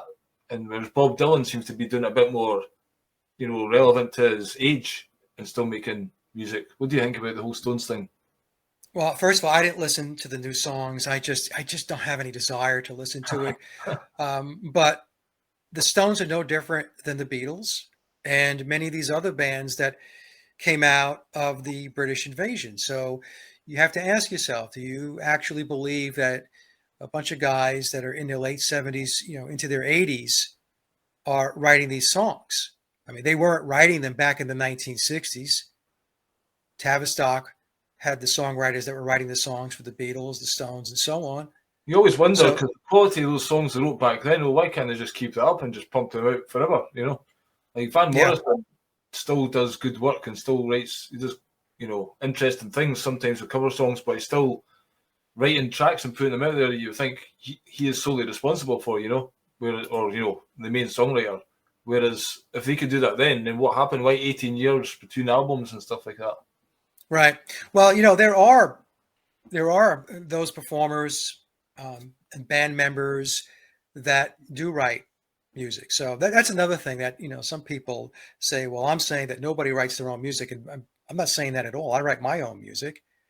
I'm just saying that when we take a look at the Beatles and the Rolling Stones and the British invasion, that was completely manufactured. Okay. And in my research, I feel I have conclusively proved that the Beatles did not write all their own music, and they were not on all the recorded tracks. And the Rolling Stones were the doppelganger of the Beatles. I mean, the Stones were the bad boys of rock and roll. The Beatles were the good boys of rock and roll. And so Tavistock played them off of each other. And the reason why Tavistock does this is because they know that one band is not going to satisfy a majority of the tastes. So some people are going to be pulled in by the Beatles, like I was. Others are going to be pulled in by the Stones, others by the Kinks, the Who, I was listening to, I think it was Keith, and he was talking about Andrew Oldham and his importance, because he didn't manage the band originally. He kind of came in maybe after they'd just made the first couple of changes or something. So he had a massive part in, the Stones' image, and even things like would you let your daughter marry a Rolling Stone, and just creating the press the bad boy image. So do you think because he sold his rights to Alan Klein down the line, who is Alan Klein? Is he part of the Tavistock Institute? Who is Andrew Oldham? Is he part of it, or is he's just the guy that made them up to this level? These people that are coming in, are they controlled in the background by the Tavistock? Or are they just how it's happening, as they would say? They're all interconnected. They're all interconnected. So, you've got Klein, who was part of the whole Jewish aspect of the Cabal. Okay. And there's no way that an Alan Klein could get his hands into something like the Beatles or the Stones or any other band without him being a player in the system. There's just no way. But in any case, going back to Alan Klein, he's part of that, right? I mean, with the Beatles, Brian Epstein was Jewish. We had Murray the K, who was their big advocate, their big mouthpiece here in the United States. He was Jewish. So there's a lot of Jewish influence around the Beatles. And, there was an article written by Joel Stein back in 2007, and I believe it was published in the Los Angeles Times. And it was an article which was discussing Jewish influence in Hollywood. And a lot of times there's denial of how much control the Jews have in Hollywood. But Joel Stein came forward with this article 16 years ago, and he said, yes, we control Hollywood. And Joel Stein, his position in this piece was, and I'm very happy and glad and proud that we do. Well, if you look at the history, it's provable, No, it's definitely provable. There's just in the video, if you can see, there's 4 Beatles in the back there, and then he's the 5th Beatle, obviously. He's doing a wee wink at that part, and it's got, if you watch the video, it just has a wee smug smell to himself. Like, he's putting a clue out there, basically. Because it's quite blasé with it just now, I found the entire music video, which was produced by Peter Jackson, to be very adolescent. Was it was very childlike. It was almost like watching the Monkees. All the stupid stuff, and Yeah. I don't know if John Lennon did do that clip and it's just exaggerating it, but the way they were doing it looked really false as well. But just they utilized CGI technology, and I think deep fake as well. Yeah. So and we'll get to that as far as this video and this song being a commercial for artificial intelligence. So we can talk about that, right? It's this just when he's playing that body who just walked right across there. Yeah. Never seen the head, so it's like decapitated. Decapitated, yep. Aye. So by the way, I don't know if that's Ringo Starr on the drums. I looked closely at it. Ringo looks like he's about 55, 60 there. And these days he has a perpetual tan. So it looks like he's going to a tanning booth. And so I have the clip from Mike Campbell talking about Ringo's double. This goes back a number of years ago. Yeah. Ringo couldn't make the session, so he sent his double. And evidently, what I was able to gather from the discussion that Mike Campbell was having, Mike Campbell was from Tom Petty's band, the Heartbreakers, is that his double is a drummer. All right. So apparently, he's sending his double off to make appearances, because Ringo now, I think he's in his 80s. He's 80, 81 years old. If you go back and take a look at Ringo from 10, 15 years ago in interviews, and you take a look at him now, He's gotten younger as time has gone on. So Ringo's I believe now. I think he's touring. There's Doubles touring. Yeah. Yes. Look, people are going to think I'm crazy. Okay. My mom is 88 years old. My wife's mother is 85 years old. Ringo is I think he's 81. Do we really think that an 81-year-old is jumping up and down on stage and swinging his body back and forth and then going up and drumming? Do you really think that that's happening? Well, Mick Jagger's doing not too bad. I don't know how he's... Yeah, but you know, I don't know. I don't know what the deal is with Jagger, because I saw the same thing with him. I watched a concert and I think he was in his early 70s to mid 70s. I watched him dash across the stage like he was like 25 years old. I mean, maybe it's the adrenochrome. or, yeah, they're getting new blood and all that kind of stuff. I can't speak for Jagger. We could say that maybe Jagger has a double as well. They all do, okay? But with Ringo, because I spend a lot more time focused on the Beatles than I do with the Stones. Yeah. I look at this guy that I'm seeing in videos these days. There's no way that's an 81-year-old man. During my time on the internet down the rabbit holes, there was one time I think it was Ringo's.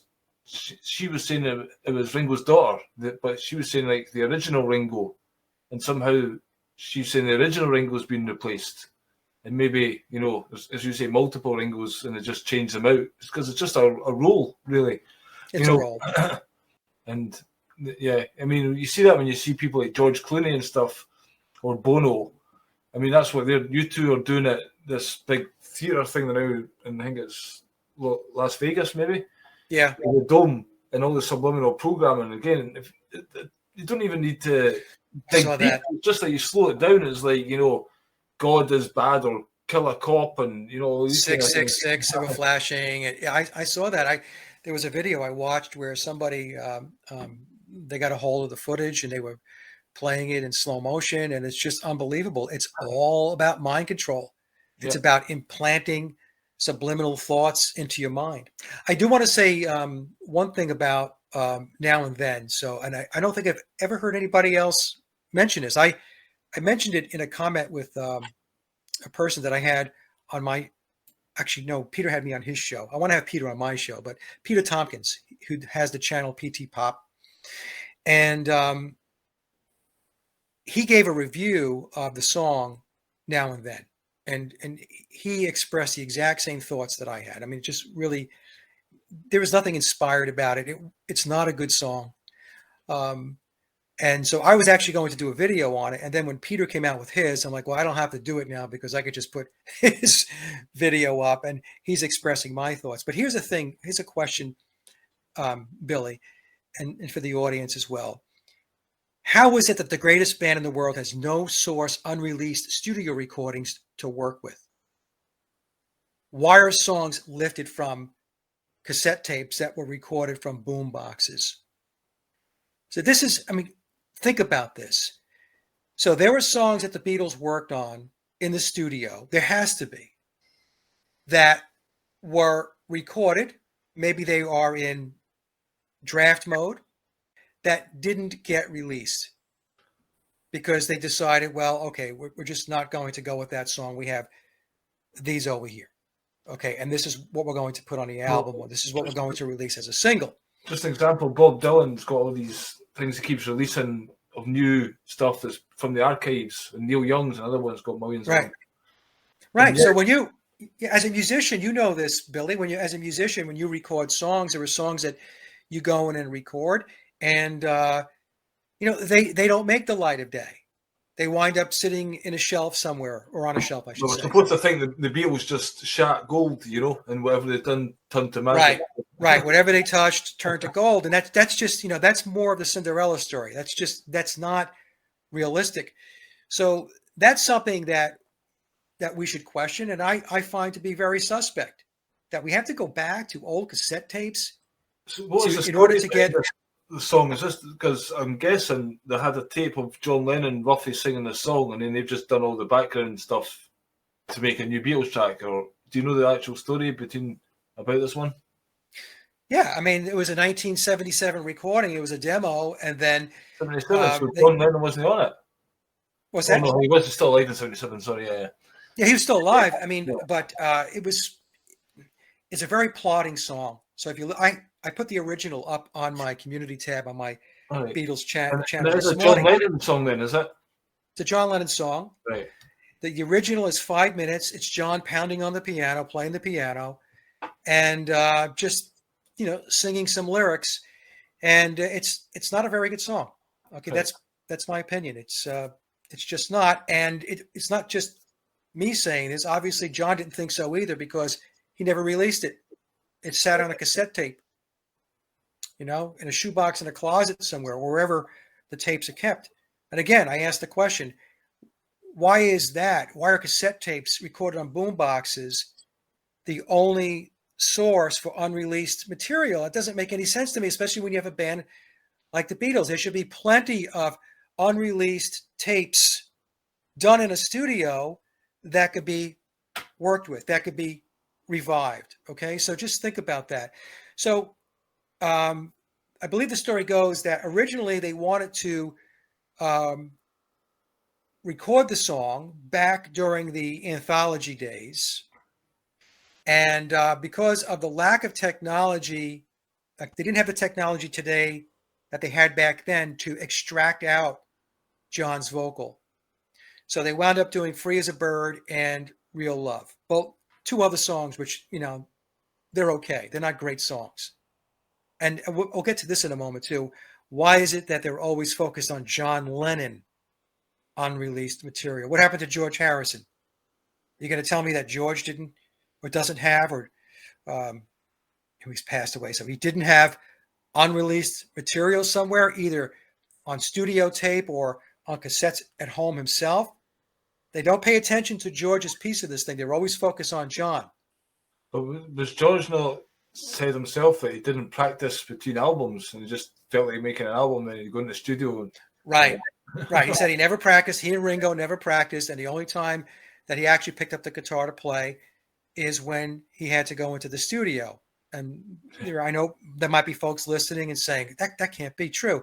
No, it is true, because George admitted it in an interview, that's exactly what he was doing. And in fact, in that interview, he said that there were times when he hadn't picked the guitar up in years. Do you remember that? Billy, I don't know if you remember that, but he said in years. So in any case, so they don't pay any attention to George's material. I mean, they're focused on John. And let me just pause for a second and explain why I think that might be. I think it's because they view John as a disciple of this new age, of this religion, this cult known as Paulism. Now, Billy is he's the Godhead between him and Paul as they reenact the Osiris-Horus ritual. They look at them as the Godheads, but a Godhead has to have a preacher, right? It has to have a disciple. So if you go back to the Revolver album, you look at the back of the Revolver album, right?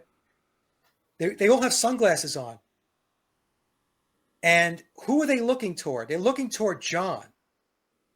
And John has there's a light above his head, right? So there's a light above John. So John is illuminated. This is how I'm interpreting this. But there's a light behind John as well, which tells me that there's a source light. And John is a disciple of preaching about that source light. And that's why they've got these sunglasses on, because the illumination is so bright. But if you also take a look, you see the triangle? Yeah. And if we turn it this way, it almost looks like the triangle with the capstone. Yeah. Okay. So that's one thing. And then we see this again. Again, folks, I'm giving you my interpretation. All right. If you don't agree, you don't agree.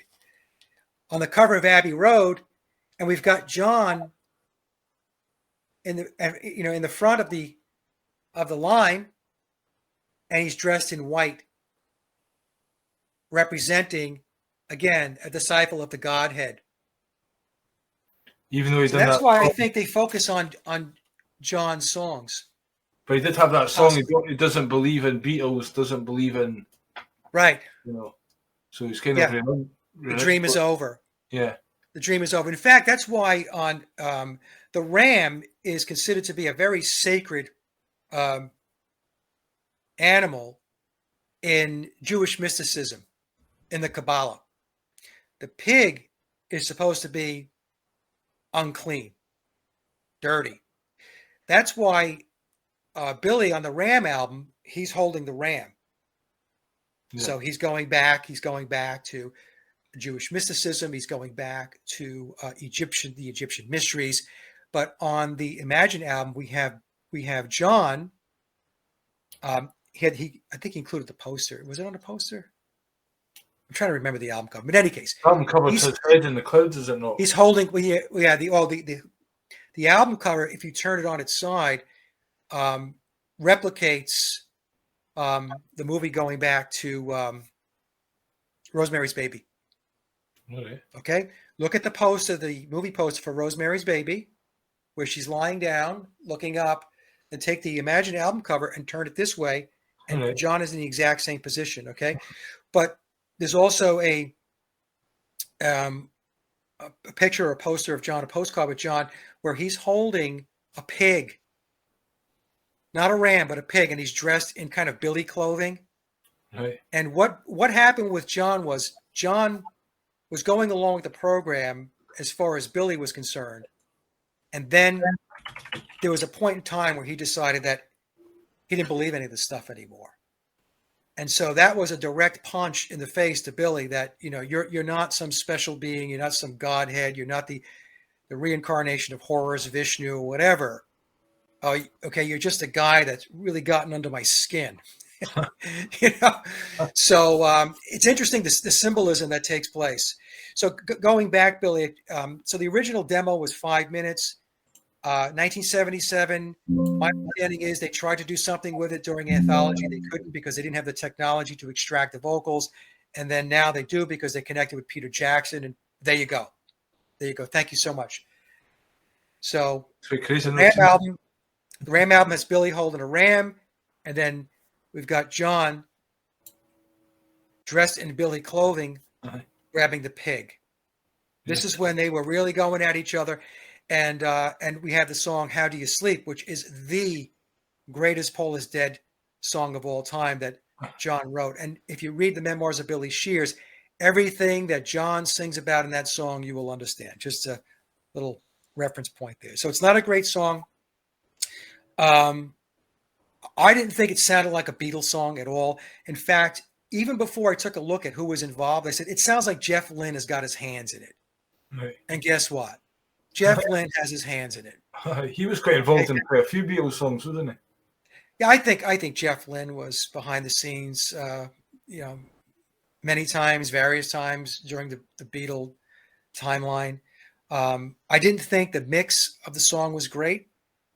I thought the bass was muddy, which was interesting to me.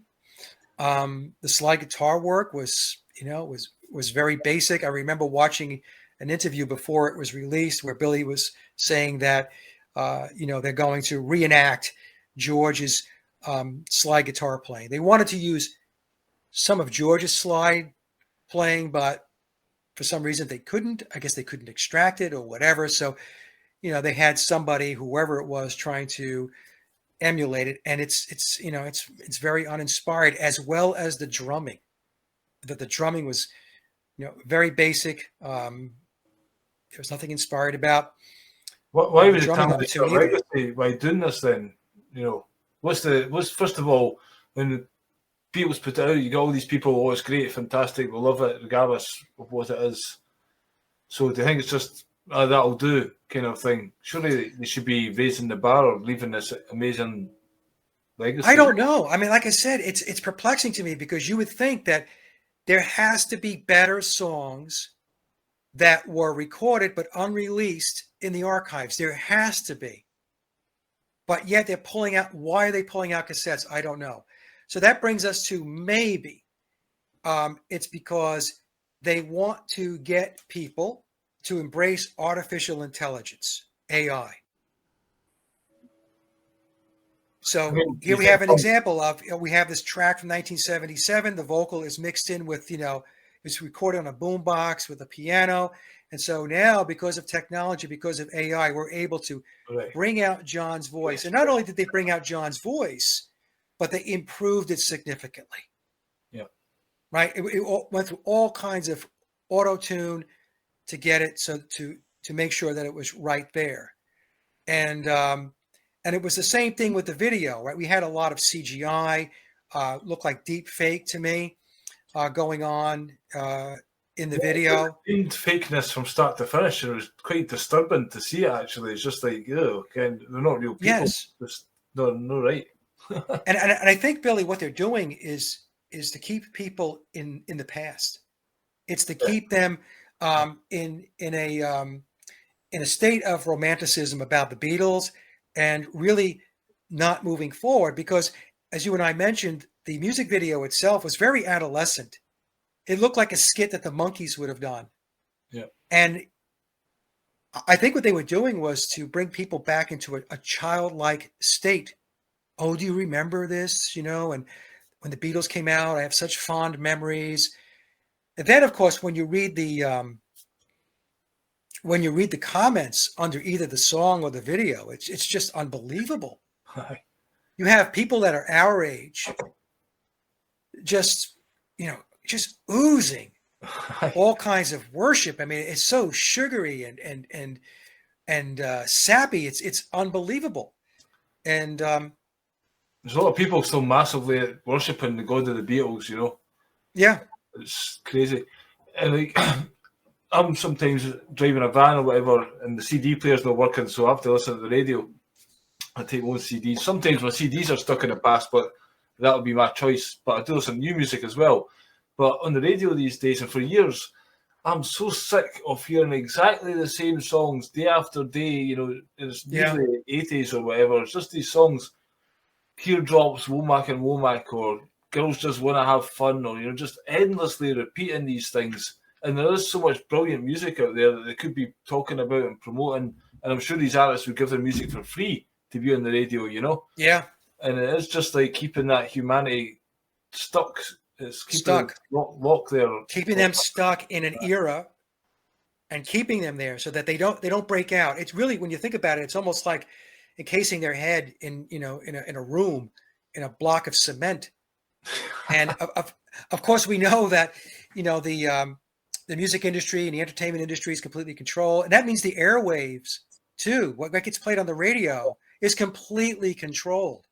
I was listening to one of your interviews before doing the show just last night or something, and it just relayed that thing where there was only a few record companies. So the whole industry was majorly controlled at the start. I mean, right now, because of the internet, then, people are getting their music out there. But that grip, the vice-like grip that they had on literally all music, I'm sure they had to tolerate some artists for their artistic temperament or whatever. But in the main, if they didn't like somebody or they weren't performing, they would just get rid of them, I'm guessing, unless it was very special. The labels, I think, were the big ones at the time, RCA for sure. Decca. I think CBS was another, Columbia. EMI was connected into Capitol, or I should say Capitol was connected into EMI, which was the Beatles' mother label. Parlophone came in under EMI. The Beatles actually recorded on Parlophone in the early days. And all of these would get sent to like America for finishing it. I think Stones Exile Main Street recorded in the basement, and they've done this great album. But I believe a lot of the work for that went on, 6 months later when they got these rough tapes and they were put into some kind of, structure or whatever. And I'm sure they had the finishing school. I think that Bernard Purdy, he would go in and finish drum tracks and stuff you've talked about, Yeah, Bernard fixed, he did the drum tracks on 21 Beatles songs in the early days between 63 and 66. He also said that he worked on, he was hired to fix some of the Tony Sheridan songs that the Beatles recorded on. And Bernard said that for the Beatle tracks, he did the drumming in Capitol Studios in the United States, I think in New York.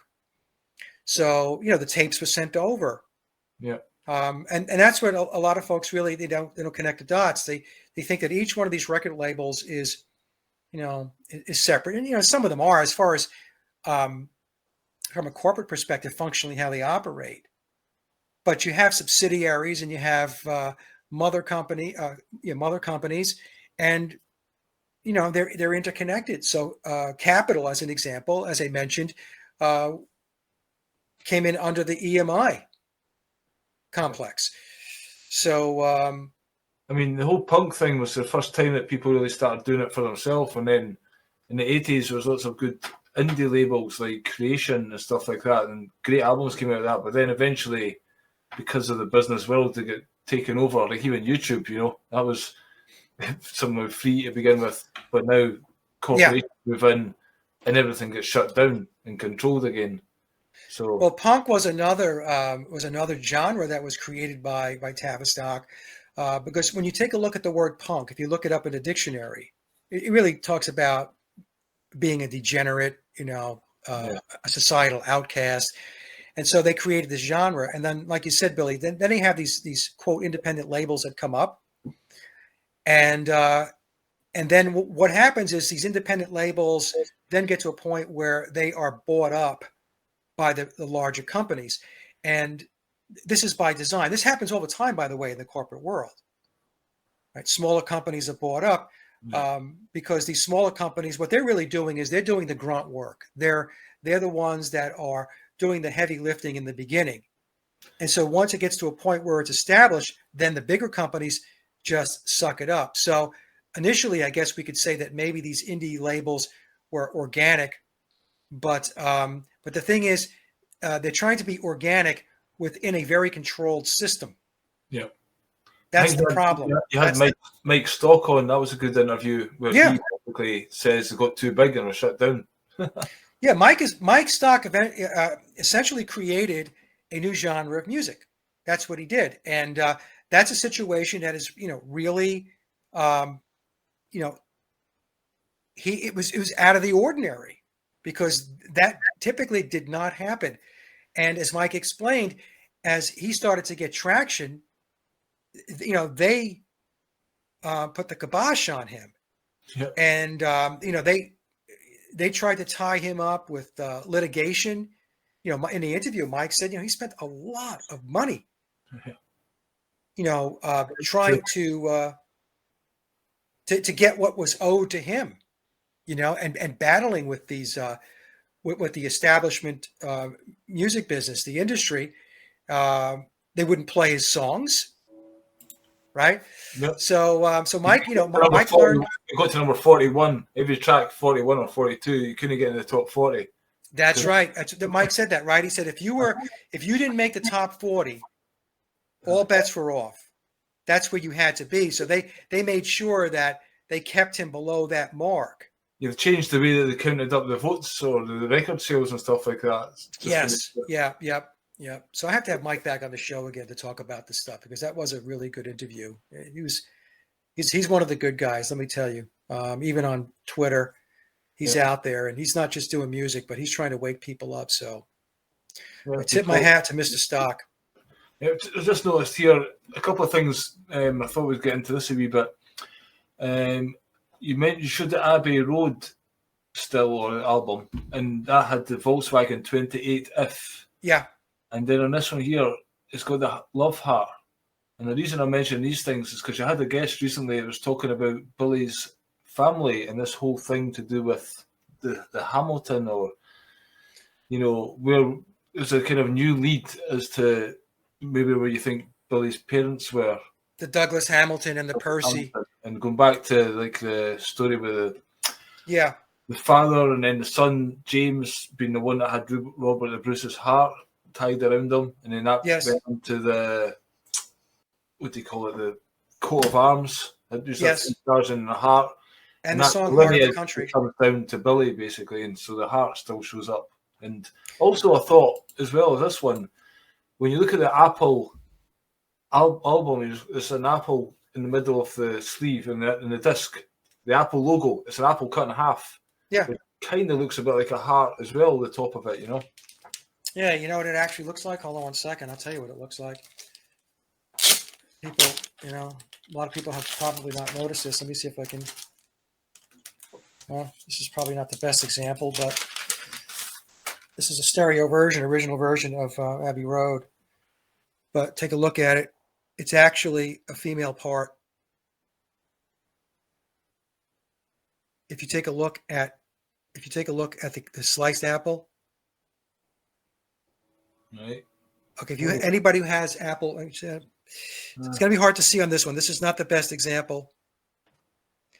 I would take time to find one, but I don't want to hose you up here on time. So, folks, if you have a Beatle album, and the top of it kind of looks like a heart. If you extended the bottom bit down, you know. Yeah. Just I don't know. Maybe I don't know why it's something like that. You know. Trust me, though. Trust me. If you look at this label, I know what you're saying, but if you look at this label, and get a good, copy, it's going to be difficult on this one. It's the female bottom half.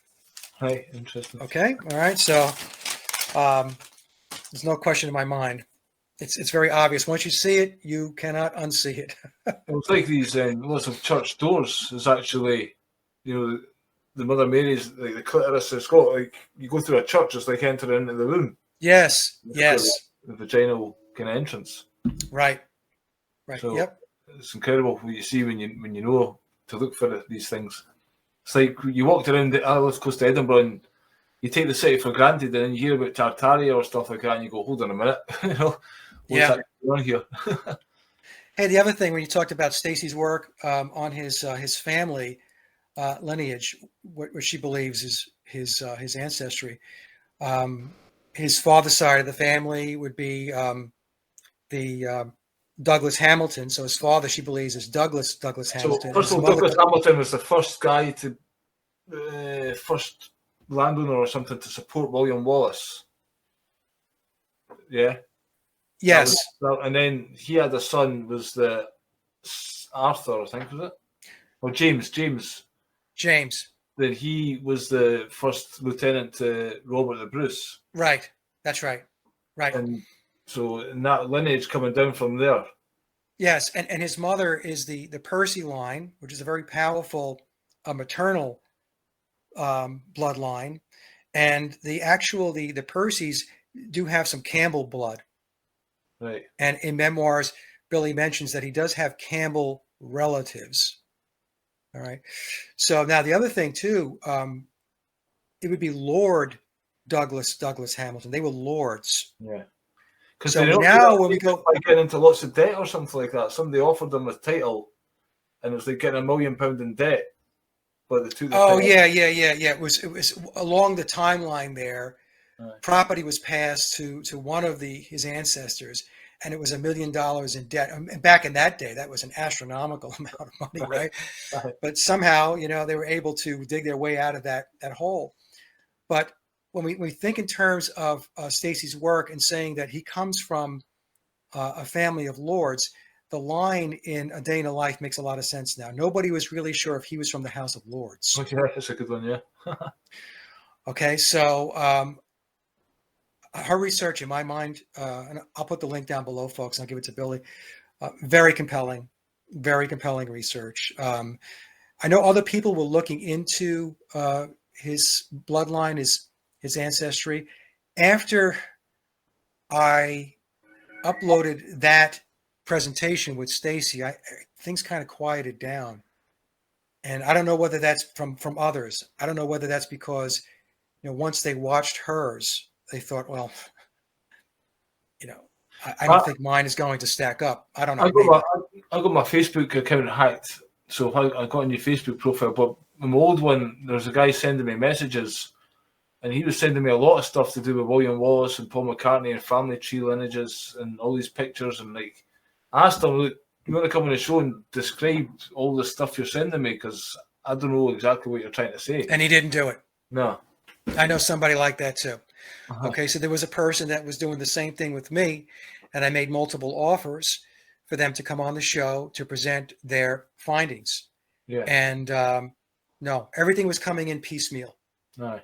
And it was coming in, and okay, so it's piecemeal. So, at some point you have to connect the dots, right? Yeah. You have to. So I don't know if it's the same person. I'm not going to say who it is. But in either case, like I said, I put the offer out there a number of times for them to come on the show. Yeah, especially if they're saying something's wrong and this is it, right? Well, come on and tell the world, But well, that's the thing, right? I mean, hey, look, there are people that are putting their research out there. Are they right? Are they wrong? Are they partly right, partly wrong? Look, the audience is going to have to decide. They'll have to do some additional research on their end. But here's the thing. They're coming out and talking about their research. They're putting it out there. Yeah. That's the difference between somebody that wants to be an armchair quarterback and wants to throw stones from the sidelines and somebody that actually goes out there and says, you know what? I might not have it all right, but I'm going to put it together. It's like the guy, John Black, that did the decode on the Volkswagen on Abbey Road, and I had some comments or people were saying, I don't think so. I think it's this. I think it's that. Doesn't matter what you think. Yeah. Okay. I mean, maybe it matters to you, but, John stepped out and he said, hey, Mike, this is what I found. And at the very least, it's food for thought. And by the way, I thought it was very, very good because Billy is very much into anagrams and puzzles. So that makes perfect sense to me, as did Stacy's, by the way, where, she decoded the plate as well. Yeah. And it's not to say that the plate doesn't have more than one meaning. There's just one more thing we're going to get to about this score for Mark Lane's JFK film. Oh, okay. Yeah. So let me go through that real quick. So, there's a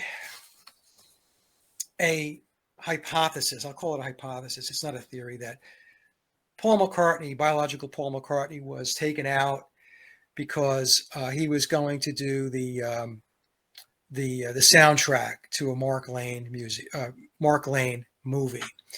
And Mark Lane is best known for his JFK conspiracy work and saying that it was a government plot and there was a whole lot more to it than just Lee Harvey Oswald. And there's a propensity out there for people to cling on to stories that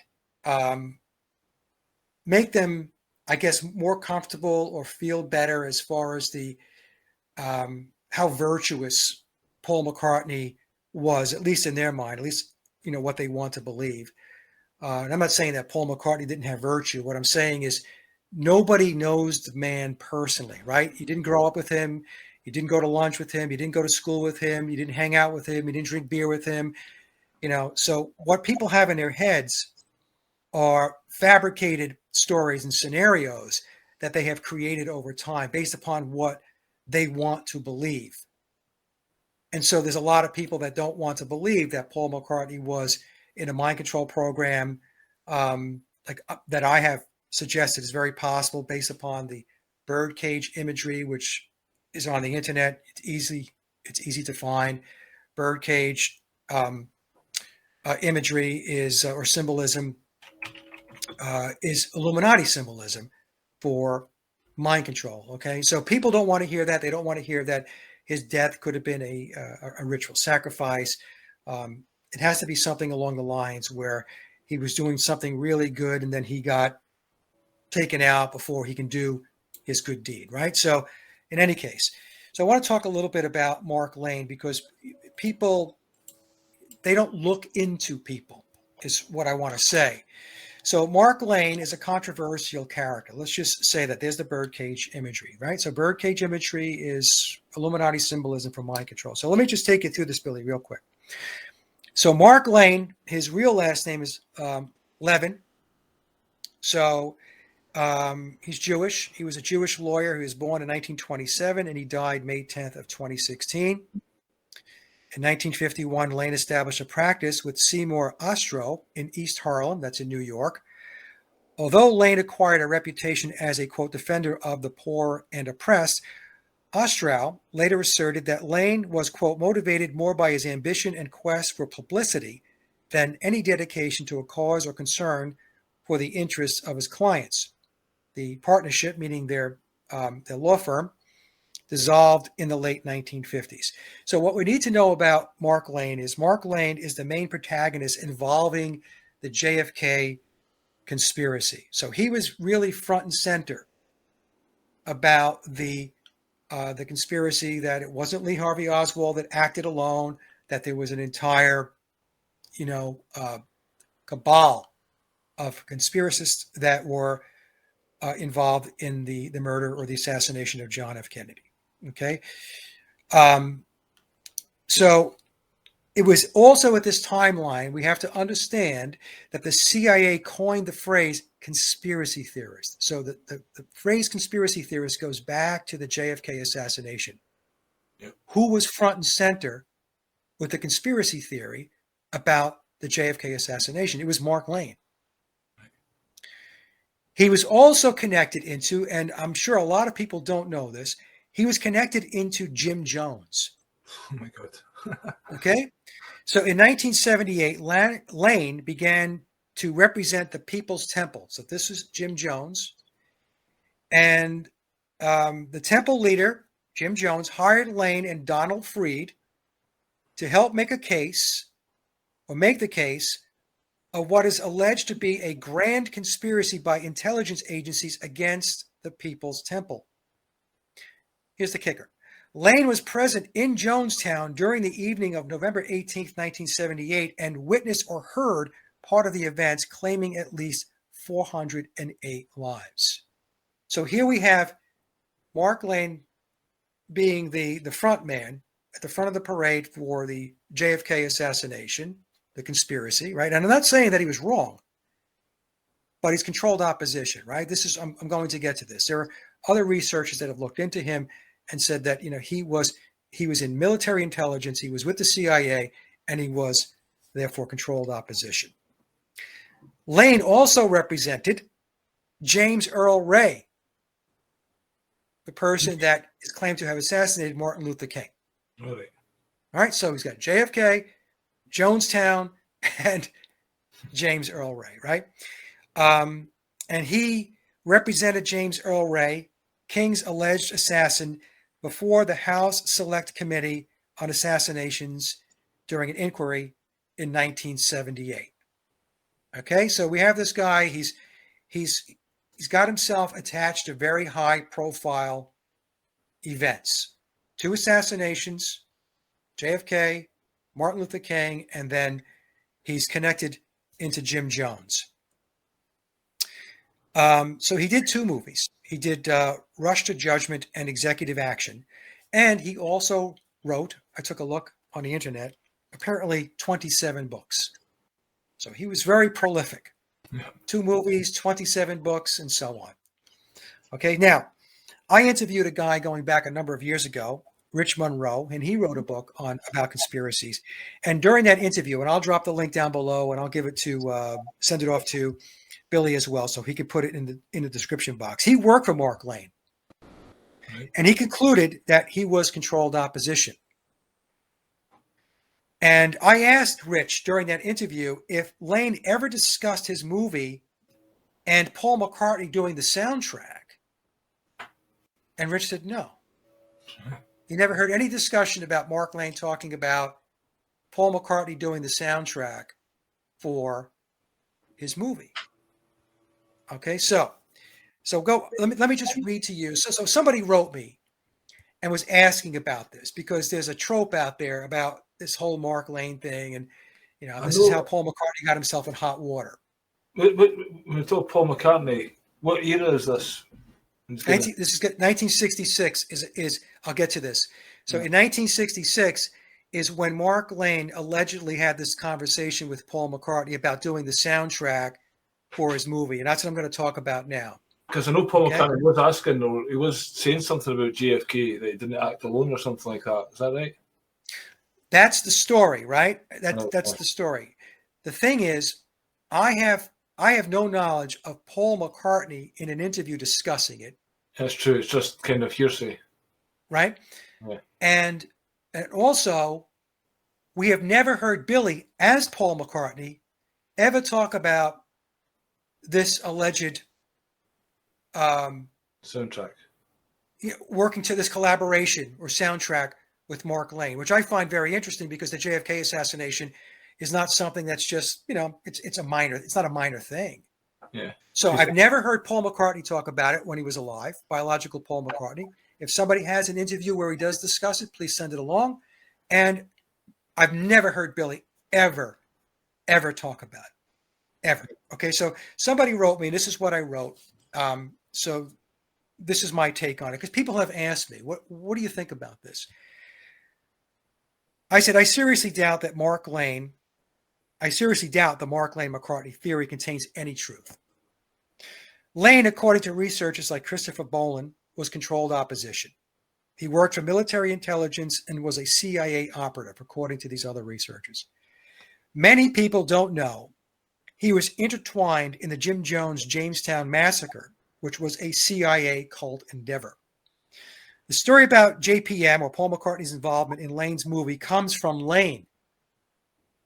In his book, Citizen's Dissent, he claims to have met JPM at a cocktail party, which led to a discussion about the JFK assassination and Paul asking to read the manuscript to his movie. Yeah. After JPM allegedly read the manuscript, Lane tells us he suggested McCartney write the music score, which Paul agreed to do.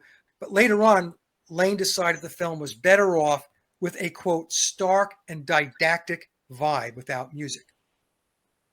Okay, so he meets him at a cocktail, meets Paul at a cocktail party, talks to him about the manuscript. Paul wants to read the manuscript. He reads it, gets back to him after several days, and says, yeah, I can write the score to this movie. But then Lane decides that the film is better off without music. So we have to say to ourselves, or have to ask ourselves, so hold on here.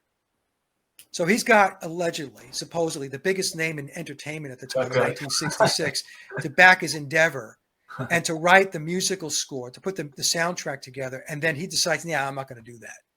So on one hand, he wants to have all his attention put on his film so that he can get his message out about the conspiracy around the JFK assassination. But he doesn't want to bring Paul McCartney's soundtrack into the movie. That doesn't make any sense whatsoever. No. And of course, this whole discussion is predicated on the fact that Paul McCartney is actually writing music, that he is actually writing music with John Lennon, which, for those of you who know my work, that wasn't happening. Yeah. So I don't believe he or John Lennon or George Harrison wrote anything between 1962 and 1966. Okay, so that's problem number one for me. I believe it's a contrived storyline by Lane. Also, the book was published in 1968, 2 years after Paul was gone, which was very convenient. If Lane was a CIA operative, he would have known that Paul departed back in 1966. In other words, he knew that he had died, right, in 66. So in 1968, 2 years later, you can come out and say, I had this conversation with him. But then again, if he says that Billy Shears is still around, surely he would say, no, we didn't. Right. So, but we never hear Billy talk about it. I've never heard Billy talk about Mark Lane, the JFK assassination, none of that, right? So, and I am unaware of Billy, as Paul, ever being asked about working with Lane. You would think at some point over the timeline, Billy, as Paul, would have been asked about something like his involvement with the JFK conspiracy. You would have thought. Especially with a character like Mark Lane. And then I go on to say that last I interviewed a guy a few years back that worked with Lane. He told me that Lane was a gatekeeper. My guest also talked about Lane's weird involvement with Jonestown. I asked the guy, the person that I interviewed, which was Rich Monroe, about the McCartney story, and he said he had never heard Lane discuss any collaboration involving Paul McCartney. So I told my friend that this was my take on Mark Lane. I believe he helped to concoct a CIA conspiracy theory with as controlled opposition with JFK, and also one in a theory including one around Paul's death that has lived on for almost 60 years now. So here's another interesting thing, and I'll wrap up with this, Billy. There's two different versions of this story, believe it or not. One has Lane asking Paul about writing the score, and the other had Paul offering to write the score without Lane asking. So there's two different versions of the story out there, and I'll drop a link down below, and I'll give it to Billy on the other story, where it's Paul offering to score the soundtrack without Lane asking. In the alternate version, where Paul offers his desire to score the movie, the story has that Lane is with Paul McCartney in, I guess, Paul McCartney's apartment, and he's playing the beginnings of a song that he was working on, and he plays it for Lane. And that song was Eleanor Rigby. Okay, so here's the problem, all right? Paul McCartney didn't write Eleanor Rigby. That song was written either by George Martin, Theodore Adorno, or some other crack ghostwriter that was on the team for writing the Beatles music between 62, 66, and also from 66 to 1970. But in any case, I hope that made some sense. So the bottom line is that Mark Lane, he's a controversial character. There's a sketchiness about the things that he was involved in. And so the whole story, when you read about it, it seems very contrived to me. Now, did he meet Paul McCartney? Maybe he met Paul McCartney. But certainly Paul McCartney was not going to be writing a soundtrack or scoring his movie, because Paul McCartney wasn't So you think a this songwriter. He's just put the story out there, and that's it. Basically, there's no substance behind it. And people have lacked. That's what I see. I see a story that was put out there, in 1968. Paul McCartney's gone because he died in late 66. Pick your date: August, September, November. And so, who was going to argue the story? I don't know. But then again, like I said, we don't ever hear Billy, who's playing Paul McCartney, ever talk about this. So I don't know. The whole thing seems very contrived to me. And personally, I put zero stock in that explanation as to why Paul McCartney died. Yeah. So just to wrap up, what do you think Paul's end? Do you think his demise is coming soon? Do you think he's wrapping things up? Billy? Yeah. Yeah, I think Billy's 86 years old. So Now and Then, the title of the song itself, Now and Then, is another segue, to, I think it's another clue that his runway is very short. And how short, I don't know. It could be next week. It could be when he's 90. He likes the nines. I've always said that 90 was probably the date, like Chuck Berry. But who knows, I've seen something the other day. I think he's saying that, why should he stop playing? He's going to play till he drops, kind of thing. Yeah, that's because, he made a deal with the chief commander, right? That's the chief commander telling him, you're not going to stop playing until you can't play anymore. It's the same thing with Ringo. Yeah, you just see Billy, he is looking a bit, his years are catching up with him, kind of thing. And Yeah. Even when you hear Ringo speak, like when you hear Ringo speaking, when he was doing they were doing the little mini documentary before the song was released. If you listen to Ringo's voice, it sounds very old. Yeah. Very old. And so I believe that is him speaking. Right. But how can that then be the guy that's on stage with the all-star band singing and running around the stage and jumping up and down, doing jumping jacks and going up and down, playing the drums? Somebody's asking about Ringo spilling the beans. Not going to happen. Not going to happen. Ringo's not going to spill the beans. I think, what was it, the guy in Wings, Danny Lane, he was quite the closest, I think, to somebody, he was alluding to Billy Shepherd and stuff like that, wasn't he? Oh, Denny's a longtime friend of Billy's. It goes back to the days with the Diplomats. And interesting enough, I don't know if you saw this post, but Denny is very sick, and he has a GoFundMe to raise $100,000 because he doesn't have any health insurance. Right. And he got remarried, and he lives in Florida. And I put a post up. My immediate thought was, nobody has to do anything that they don't feel compelled to do. Okay. But my thought was this: Billy can't write a check for $100,000 so that this guy, so his buddy, going back to whenever. This is true, yeah. Can have his operation or have his medical treatments. I don't know. Maybe Billy did offer. I don't know. It just seems odd that that post went up. Maybe you should say full expose of McCartney, donate here. I know he was very pissed at Billy when the Wings tour in Japan got canceled, because when Billy packed the weed in his suitcase and then he wound up in a Japanese prison for 9 days. Well, the entire band was out of paycheck because of that.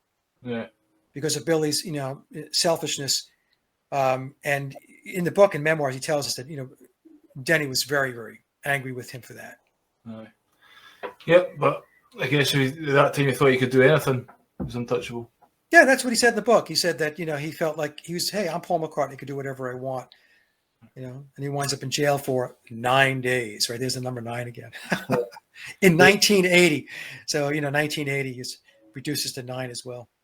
But that again exposed the whole thing that he wasn't the original Paul McCartney, because of the fingerprints that they had originally didn't match the ones of him. That's right. Yeah, that's the situation that got him in a bind, because the original Paul had his fingerprints taken when he and Pete Best lit a condom on fire. They nailed it to, I guess, the side of a building. They lit it on fire. Right. And so the police were called. It was in Germany, and so he got arrested. He and Pete. I think it was Pete, and his fingerprints were taken. So his fingerprints are now with Interpol. Right. So when Billy got arrested for carrying, all that weed into Japan, they took his fingerprints again. Right. And then when they did the comparison, they were like, well, these fingerprints don't, who are you? And somebody makes a phone call, just let him go. Yeah, that's what happened, right? So they wind up making a phone call over back to the UK, like, oh, yeah, he's our guy. Just let him go. His fingerprints changed, don't worry about it. Yeah. Anyway, Mike, it's been a pleasure having you on again. Thanks very much for your time. And anything you'd like to say to wrap up, to send people to your stuff or anything? Yeah, just go to my hub website, folks, sageofquay, SAGEOFQUAY.com. All my links are there. I want to thank Billy. It's always a pleasure to speak with you, Billy. I know this was really all over the place, but it was good. It was good because I like when we could just talk about stuff. And what I might do is break this up into 2 videos. Maybe I'll do one for my Paul is Dead channel where I'll extract out the Beatles stuff. Yeah. And the rest of it will go on to my main channel. Hopefully YouTube doesn't bounce it. I don't know. I hope they don't. YouTube are going into my archives these days and digging up things. Every day I'm getting 4 videos of me too.